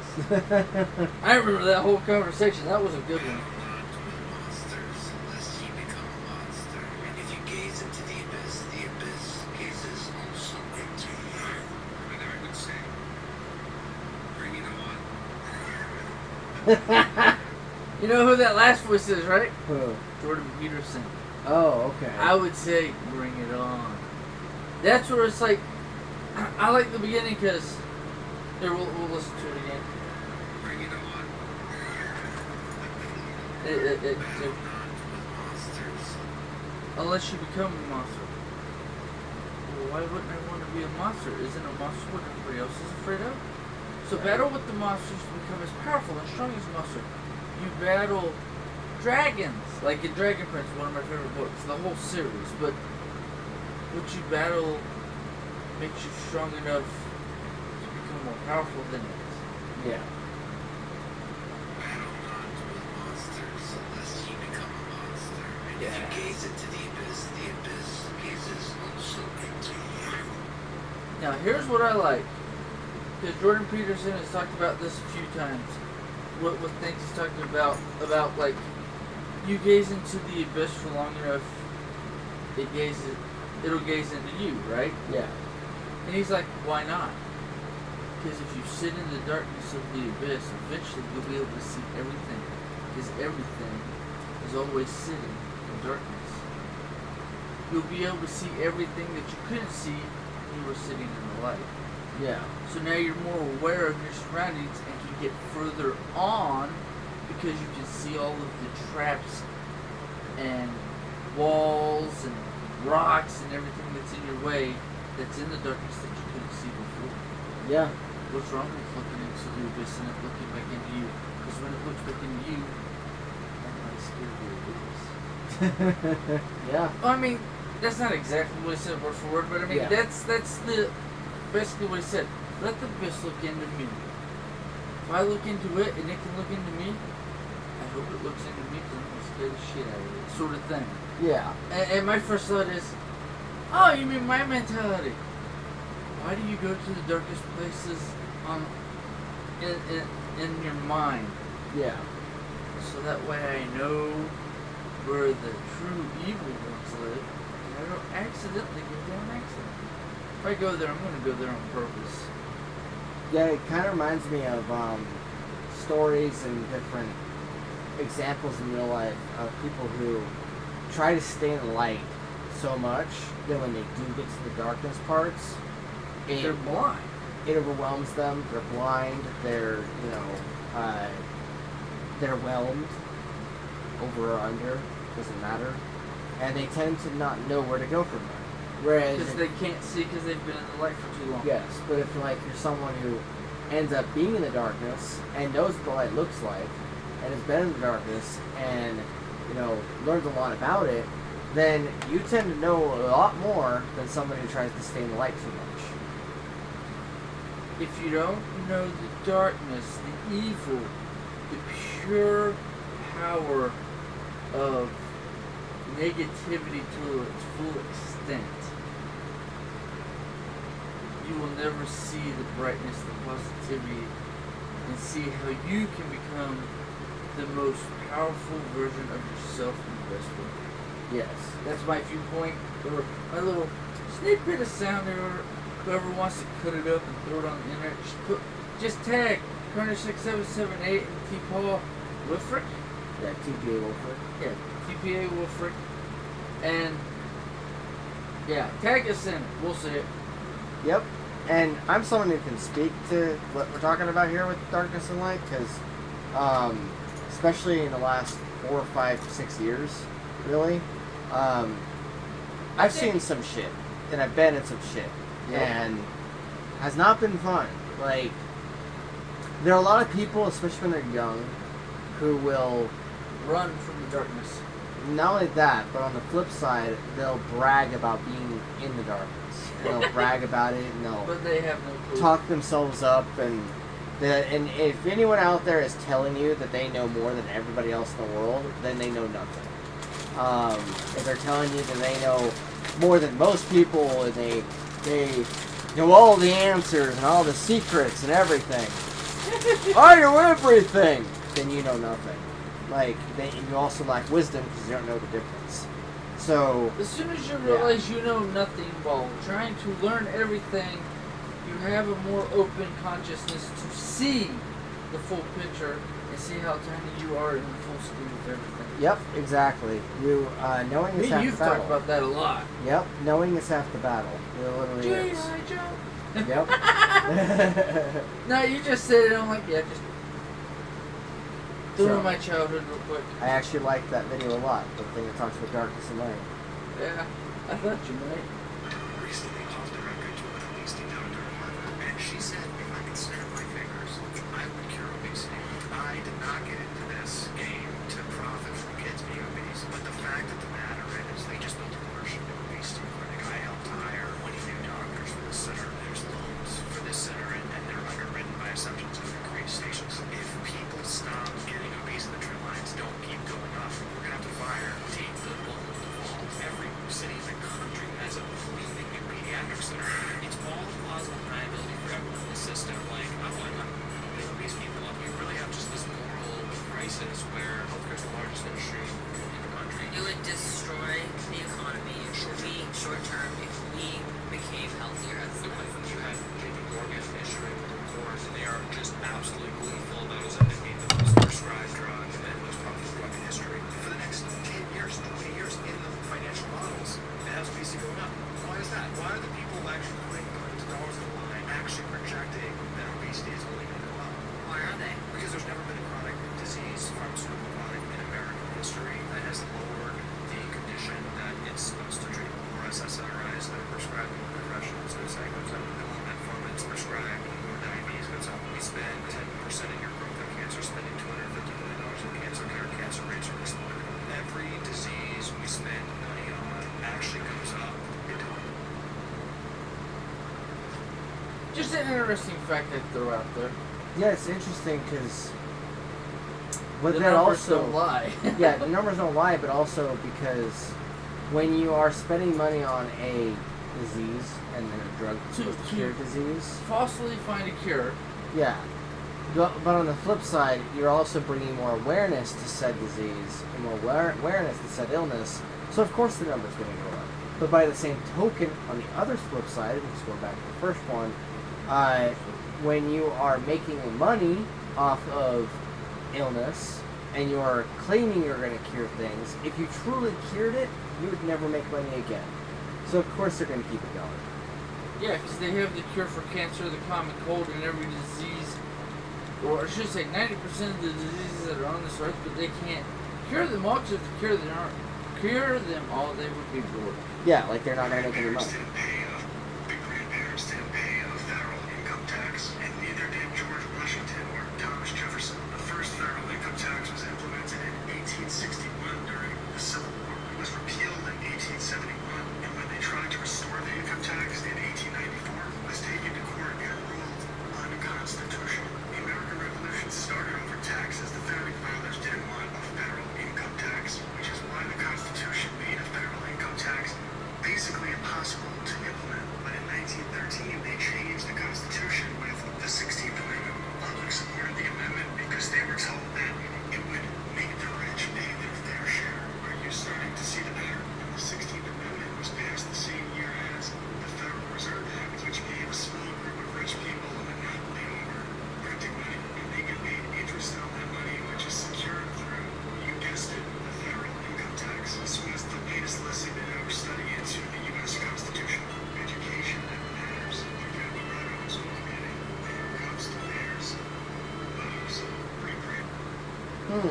That last part was kind of insignificant, but just forget to let it finish. But it's a very interesting video because it talks about what is happening. Like, it talks about It talks 16th about the Amendment, truth. talks about income tax. Constitution. We're supposed to be a constitutional republic.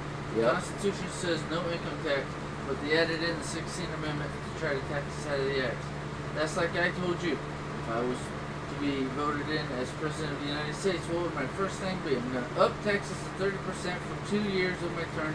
Then I'm going to turn it down to like 0.01% income tax on everything. Yep. Except for food. Food is not allowed to be taxable. Everything else is. You will no longer pay income tax from your check. You only pay taxes from buying shit that's not food. And when you buy shit that's not food, that's the only tax you have to pay because you don't have to actually pay income tax anymore. Yeah. I mean, I talked to you about it. Raise income tax so high for the first 2 years of my term, then crash it so damn low because we have so much money and we've paid off everybody, told everybody to go fuck off. We're still the richest country in the world, and then we just float. Yep. You create a giant plot of land and a big giant ocean where you can just float and coast after you've built the initial foundation and built the initial layers. And that's a good thing. It's a good idea, especially since what the video talks about is a country that rebelled against another country, became That a was country charging them taxes. that was charging income taxes, that was charging those things. And all they really did that was different was they changed the model slightly, made it still benefit a certain higher class of wealth and, social class and social welfare, and then kept it the same exact monarchy type system that enslaved many. Yep. And It was really it's the literally same thing. turned around to fuck us when the Great Depression happened. And when the Great Depression happened, we were told that we were going to pay taxes for 10 years, so that way we could build ourselves back up to where we were before the Great Depression hit, and we went into the recession of the Great Depression. And they never turned it off because, ooh, look at all the money we made that we can spend on all the shit that we're never going to tell them about because it's blacklisted. We don't know. Shh. Don't tell nobody. Right? But this president basically just sits there, shuts up, signs the check, and says, yeah, sure, whatever, I don't know. I'm not allowed to know. I don't make enough money, and my name's not on the top of the list, even though I'm supposed to be president of the United States of America. Yep. Right, that's the next one. Meals in particular should be cooked at high temperatures. Portobello. There is a unfortunate chemical compound called agarotines. Agarotines are hydrazines that are heat unstable. So the good news is you should cook them. But if you cook them well, then those mushrooms are not a problem.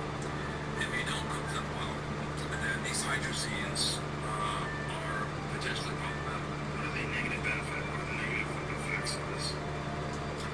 This is an explosive area of conversation, and it puts my life in danger. So I reserve the right not to answer a question. Wow. I didn't expect that. Puts your life in danger talking about portobello mushrooms. He's sorry. I will respectfully move on. Thank you. Make sure you cook your portobello mushrooms is what that said.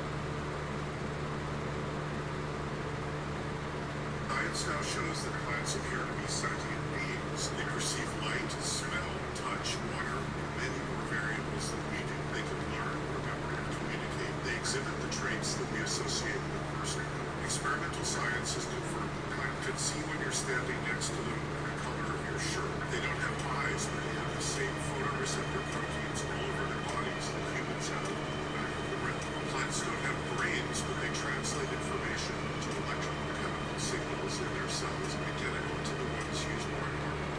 A plant may not have a brain, but it acts like a brain, says Darby. The word neuron comes from the Greek for vegetable fiber. Neurons actually look like the touch of the inside of the dolphins and many other animals recognize themselves in a mirror along a scientific measure of intelligence. Pigeons have better memory for paintings than can call them students. Science now shows that That kind of goes into my whole thing with the fucking vegans. You're killing more fucking living creatures than I am eating a damn cow. Yeah, like it brings to light the fact that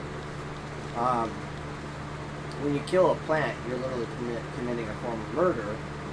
Even the though vegans don't want to admit that because it's not walking around. Yeah, even though a lot of us humans don't view it that way. We view it as, just killing a plant. But really, it's Well, a lot of people murder. don't view it as killing because it's not alive. It's not alive. Then how did it grow from a seed to a full plant? You fucking asshole. Right? That's always my bitch. The words coming out of your mouth doesn't match the science and what I see with Moon 12. Just human court does not recognize such as a crime because it is not a human being killed. It is a plant. And there's the funny part to that because people bitch and cuss about chickens being killed, Yeah. and cows, and sheep, and goats, and all this other shit, but it's like, so you want us to only eat plants that put off these poisonous, evil toxins that kill you because you ate the plant. Yeah. Because it puts off the stinkers to tell all the other plants they're trying to kill me, they're ripping me apart, help, help, help. Why Yeah. do you think grass makes the smell it makes when you mow it? It's telling all the other plants, they're trying to kill me, they're hurting me. Yep. Next Someone one. starts saying mean things about you, there's a clever way to handle it. Imagine you're the conductor of an orchestra, and it's your time to shine. When they finish talking, calmly ask them, is there anything else you want to say? Now, two things can happen. They might keep saying hurtful things, so you ask the question again. Anything else? The idea is to make them admit defeat and say, no, I'm done. Then you ask them, why did you say all those things to me? They might struggle to come up with a good excuse or feel regretful. If they act tough, you can show them you're not bothered by saying, why do you think I care about what you want? That'll shut them down. But wait, there's more. Take out your phone, check the time, and walk away as if they don't matter. That's the final blow. You win. If you've listened this far, drop a 100 in the comments and join my Telegram group. Yeah. Yeah, he had a commercial. That one? I literally feel like when I was listening to that video, the first thing he sent to me, I was like, why do I feel like he's already told me this once, or twice, or 17 times? Well, I mean, because it had the anime background, and I Yeah. like the guy's voice who does those voiceover things. No, it's I'm good. like, yeah, this will connect a little bit better than me saying it because it's that voice. Right. And plus, because it had a cool anime background, I just thought you'd like that. Yeah. I dug it. But I mean, that's the thing. It's like, bitch complain, bitch complain. Anything else? Bitch complain, bitch complain. Anything else? Bitch complain. Da da da da. Anything else? No. Okay, cool. Have a good one. Did I just rip him, you asshole? Looks like he's got a pretty fucking fine asshole. Don't look like it's bloody or nothing. He couldn't give a fuck. I just realized, I do that shit to Howard. Like literally, You have like, learned well. Like literally, like he'll be going on about something that has to do with me, or I'm going on something that has to Or do just something in with, general. relation to me through somebody else, and I'll literally be like, anything else, or I'll say some variation of that keeps him going and keeps asking his opinion. Anything, or And once it is runs, that all of it? yeah, and he can go on for a while, so he'll end up going on for no. He'll go an on hour, for a good 2 hour hour, or 3 hour, getting on the verge of 4 hour. Wife is calling me, wondering where the hell I'm at, and then she hears it in the background, and then she just kind of goes, "My God, he's an addict to negativity." And then I go, "Oh, From who? Just noticed this?" And No, my only thing is, no offense, the one I keep telling not to be negative to themselves. yeah, No offense, you got no room to talk, sweetheart. yeah. But So- anyway, keep going. And so like, so he'll just keep going, and eventually I kind of like get to the point where he's just going and going and going and going, and then he finally is done. And I just kind of look at my phone and I go, "Oh, wife called me." And he's like, "Oh, and?" I'm like, "I'm gonna go check to see what it is going on, and I'll BRB." And he goes, "Okay," and I'm like, "I'll BRB," and I just walk off. Yep. And it doesn't even fuel his fire at all because people who are in that mentality, they want to be miserable. They want to be in that place. They want to. They're driven to. It's the thing that's driving their day. It's to be negative and to be miserable and to be angry and to have somebody that's right there with them doing exactly what they're doing, be just as miserable. They and be want just as angry. everybody to be miserable like them, so they try to put all their misery on you, and if you just sit there and go, okay, and Right? yeah, 'Cause you it's say like- okay and enough Yep. times. I'm done talking to you. You're not listening. That's what I thought. All right, bye. Yeah. I actually Really got accused of pisses that them off. quite a few times this last week. I got accused of not listening. They're like, "You're not listening to me," and I'm like, "I'm actually listening quite a bit." They're like, "No, you're not." Blah blah blah blah blah blah. And I'm just like, do I agree with him and just say, "Sure, I'm not listening," and just like make fun of it, or do I just tell him stop gaslighting? I guess I'll do both. It's always fun when you can do both, and they're like, wait, Oh, fuck! they got even angrier. They walked away and then they came back, and I'm like, oh, he wasn't done. Okay, he still wants more. And apparently they grabbed the their most Eason. negative person. You just sit there and listen, but you let it bounce off of you. Uh huh. Because I can listen without 100% paying attention. Yep. So I heard you, I listened, I didn't absorb any of it. And my comment before I leave, well, I hope you letting all that negativity will make your day better tomorrow. Or, oh, that's why you're in a shitty mood. You have fun taking care of that. Just completely blunt asshole, but at the same time telling them I hope they understand what they're doing. Yep. And I hope they can take care of it on their own. Yeah. But I'm done. I got shit to do, buddy. Yep. I piss off more people with that shit. You see me do that. Yes. I do it. Everybody. Oh yeah. And sometimes I do it not even think about it. I do it on accident. Yeah, okay, bro. Yes, I have recalled that too. Alright, next So you see me, you'll have $300,000 in your pocket. Right now, if you leave here tonight and you go to what I call INCFILA.com and fill out the information, in 3 weeks they'll send you a free LLC. Once you get that free LLC, what people don't know, I'm going to teach you how to get a free EIN.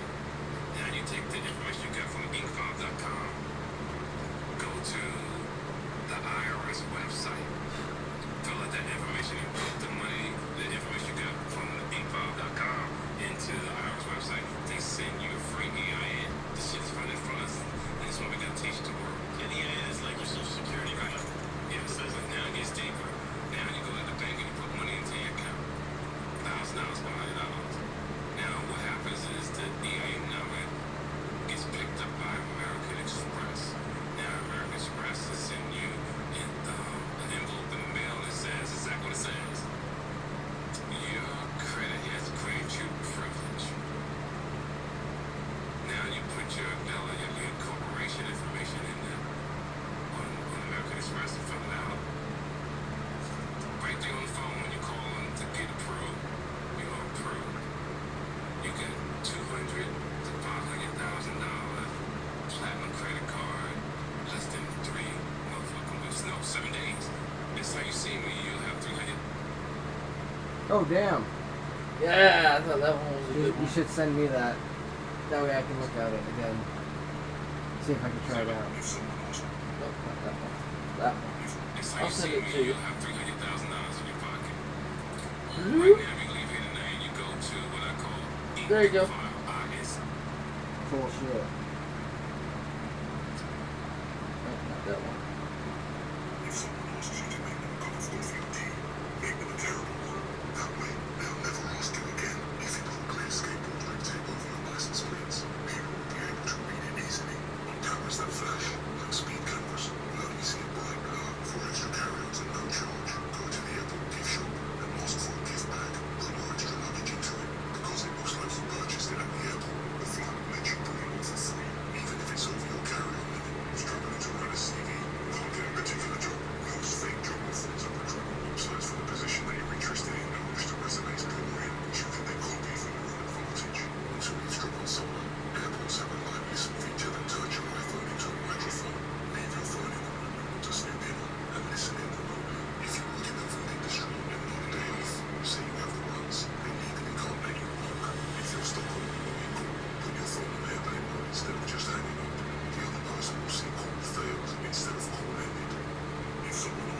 I just thought that one was just Seven really laws for sad. the winners. 1. There are 2 ears and 1 mouth. Speak less, listen more. 2. If you don't take risks, you will wind up paying rent to those who do. 3. The most important decision you will make is who you will marry. 4. If you sleep on a bed, you will wake up with a loss. 5. Small circles, smaller issues. 6. Private victories create public victories. 7. Lifelong learning. 7 laws. That one makes sense. Yeah. Especially with your life. Huh? Especially with your life and how it's gone recently. You had to pick yourself up and carry yourself forward. I mean, I do keep a small circle because I don't talk to that many people.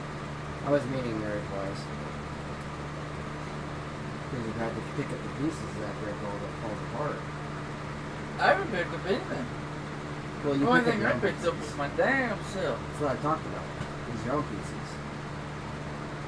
And Connor's watching you too. He's watching you do it. And he's watching you persevere. Badass. Yeah. That's important. Oh yeah, me and him's talked about it.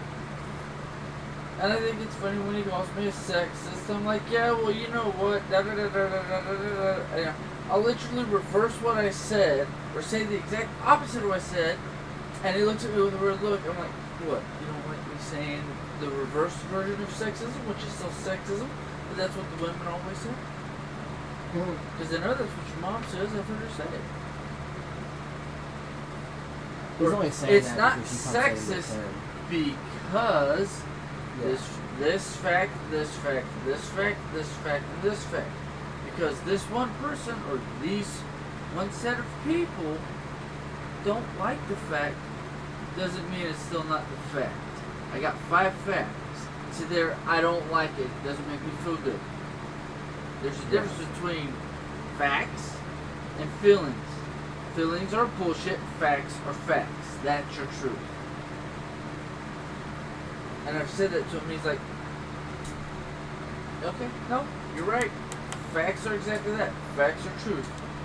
Opinions are bullshit. Feelings are bullshit. I mean, I'm not trying to hurt him. I'm just trying to be honest with him. And he's realizing what I'm doing and how I'm doing it, where I'm different than my dad. Because Right. I'm not just yelling, screaming, shut up, this is the way the world works. This is my viewpoint from the way my life has led me. If you have a different viewpoint by the time you're my age, then you had a better or easier life. Yeah. Get done. 5. These data, I must say, are just so interesting. They took the kids and they gave them all the same problems. Then they gave them grades after they completed those problems. They either got intelligence grades, you're so smart, you're so talented, or they got effort grades. You tried so hard, you persisted against your class. And then later they gave them another set of problems, and then they performed. What they found was absolutely striking. The kids that were in the intelligence grades were you're so smart, you're so talented, their performance right there significant. Whereas the kids that were in the effort grades were their performance increasing significantly. Giving intelligence praise reduces performance, and giving effort praise improves performance, which is absolutely striking and tells you everything you need to know, which is you're your teacher and we all give ourselves feedback. Rewarding yourself for effort is the best way to improve performance. These days, It's very true. That's the last soundbite I got. I We'll leave actually it there because it's 1 o'clock, but let's, I sent that soundbite to Rachel actually. after I send it to you. Yeah, not Andrew's Rachel, but different Rachel. I know who you're talking about. I yeah. think I know all, what is it, 3 or 5 Rachels y'all know. This is the one that you see me comment on sometimes, Rachel Gordon. One of my buddies. I know, like I said, I'm pretty sure I know them all because I've seen them all in one way or another. Yeah. She, Plus, I know a couple Rachels through the years. Yeah. See, Good name. I showed her that video and a few others, and That I she, sent you, yeah? yeah, she loved the shit out of it. Of course. I always think that's funny. That fact, I've heard it before when it came across when I was just scrolling through yesterday. Yeah. I'm like, oh, alright, that one's got to go to the podcast. And I send it to you because it's the thing of, don't tell them they're intelligent.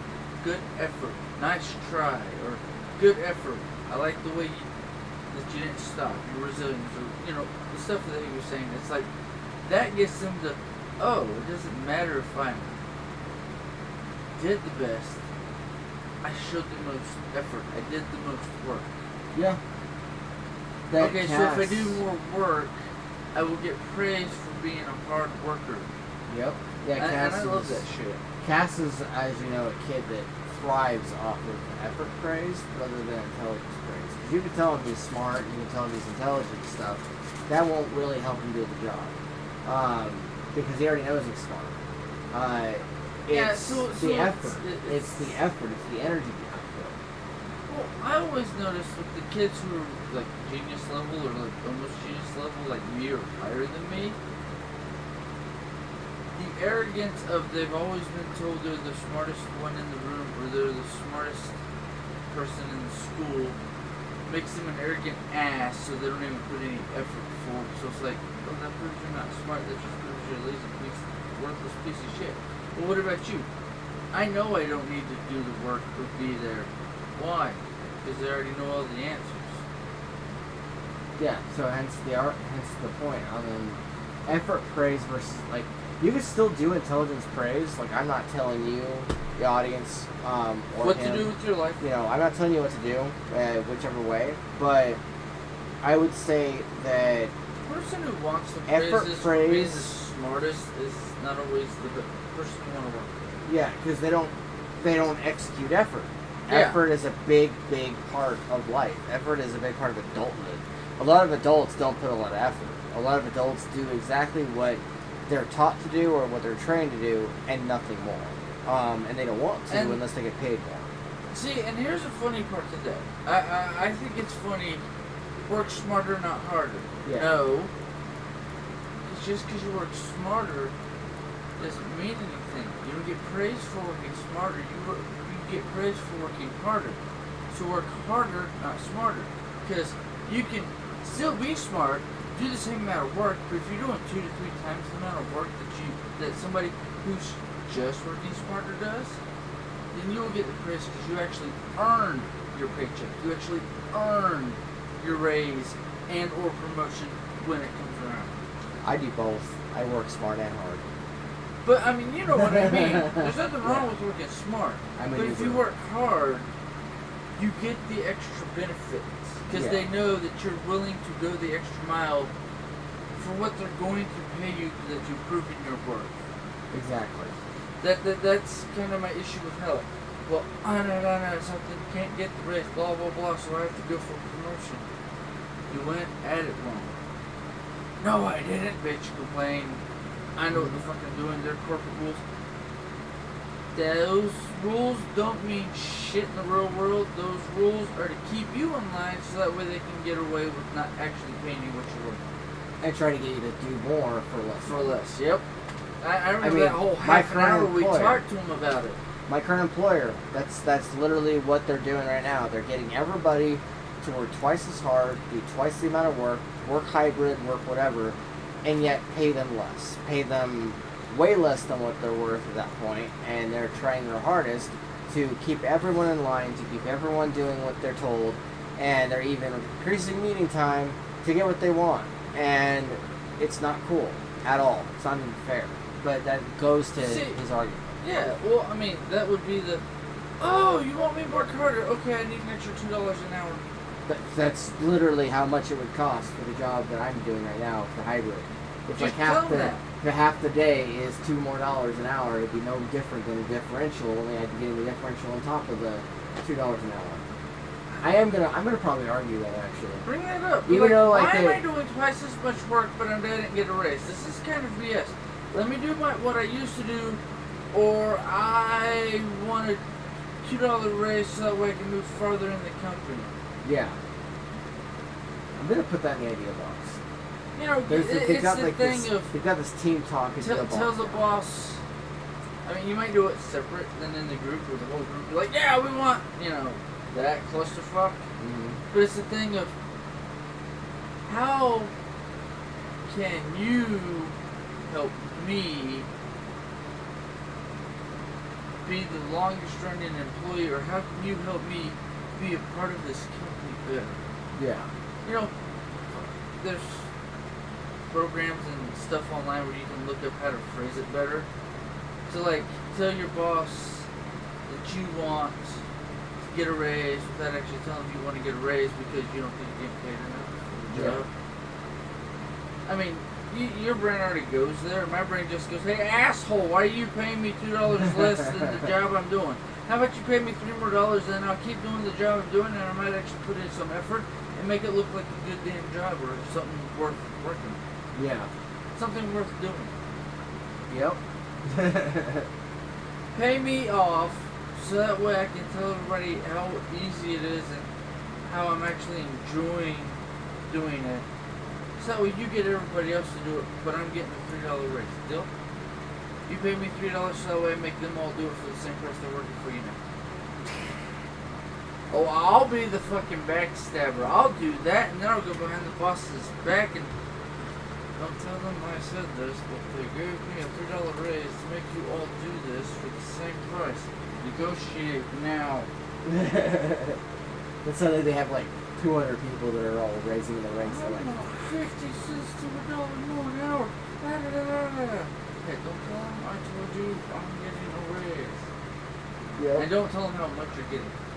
Yeah, they offered me more money to tell you this. This is just as easy as doing our other job. So why don't you like negotiate for 50 cents to $1 more an hour? Well, you've already negotiated up $3 to $4. Yep. Yeah, make the low end $3 and the top end like $4 or $5. So that way they go with the low end. Alright, I'm giving you $3. Yep. Because they think that's the cheapest they're gonna go, but they don't realize is you're making them pay what you're worth, and then in 6 months to a year, yeah, I'd like to. Here's my qualifications for being shift lead. Make them shit with me. Yep. Yeah, I'm actually considering it a lot recently because this last month and a half, in fact, I had a one-on-one with supervisor recently, and Which one? Because you were complaining about the new girly one because they Not stole her. your good boss. not her, and I was talking I'm just saying. I was talking to the guy, and he was telling me that they're likely going to stay hybrid for a long time, and they're likely going to have everyone doing as much hybrid as possible to do more and more of that other job.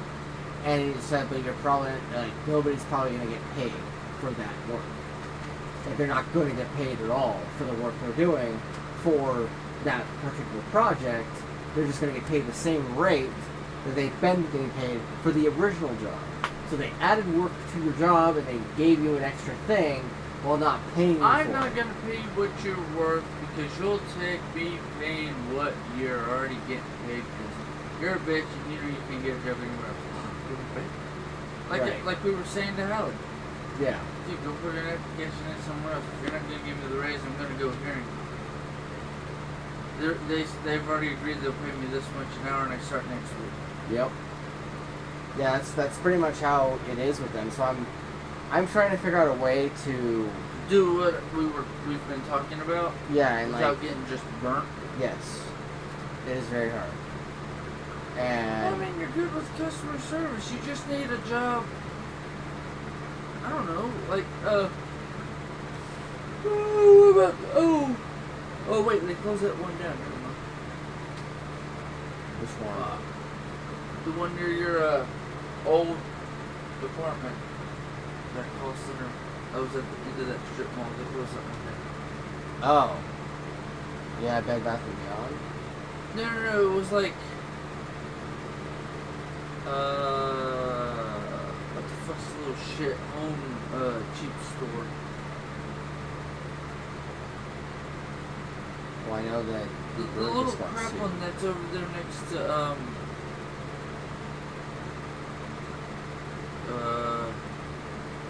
what's the name of the store? Drawing a blank. Hang on a second. It's where the fuck are you? The Harbor Freight. They put it next to Rings or wherever the fuck that little buy boots here store is. On the other side of the highway from the mall. right before you get to on Main Street, the Walmart light. It's the light right before Walmart light. Okay. Or Hillfield. Yeah. The one before Hillfield, Gordon. That store that's right there. Reams and Home Depot, but it's the other like cheapo store, Home something or other. Lowe's? Or used to be there. Not Home Depot. I mean, it's something Home. Yeah. And that used to be what the call center was for. Just, I want to return this product. It broke it like the day after I bought it. Okay, da da da da da. What's your email? And then you send them the stuff. But Yeah, it's that, Home Depot, I think. no, it wasn't Depot. It was one of the other like home stores. I don't know if Home's the second word or third word, but it's one of like the little shit stores where they sell you stuff secondhand, kind of like Ross. Yeah. I can't remember the name of the store. Actually, I think Ross bought them out like 2 years back. That's why the call center closed. If I remember correctly. Don't quote me on that. I'm not 100% sure on the fact it was on that. So. Yeah, because I know that one of the call centers was called Bed Bath & Beyond, and then the other one was called Home Depot. Fuck you, man. That one's a piece of shit. Yeah, I know. I mean, no offense. Well, let's end this because you're trying to flip the crap because mommy went pee. Alright. So, next week we will talk about movies and fun media after this very spicy, fun, political, charged talk. But in the meantime, I'm... Political! Crazy ideals. Yes. I'm TPAW. I'm the Karnage. And that's been Crazy Peace for this week. Have a week. Don't die.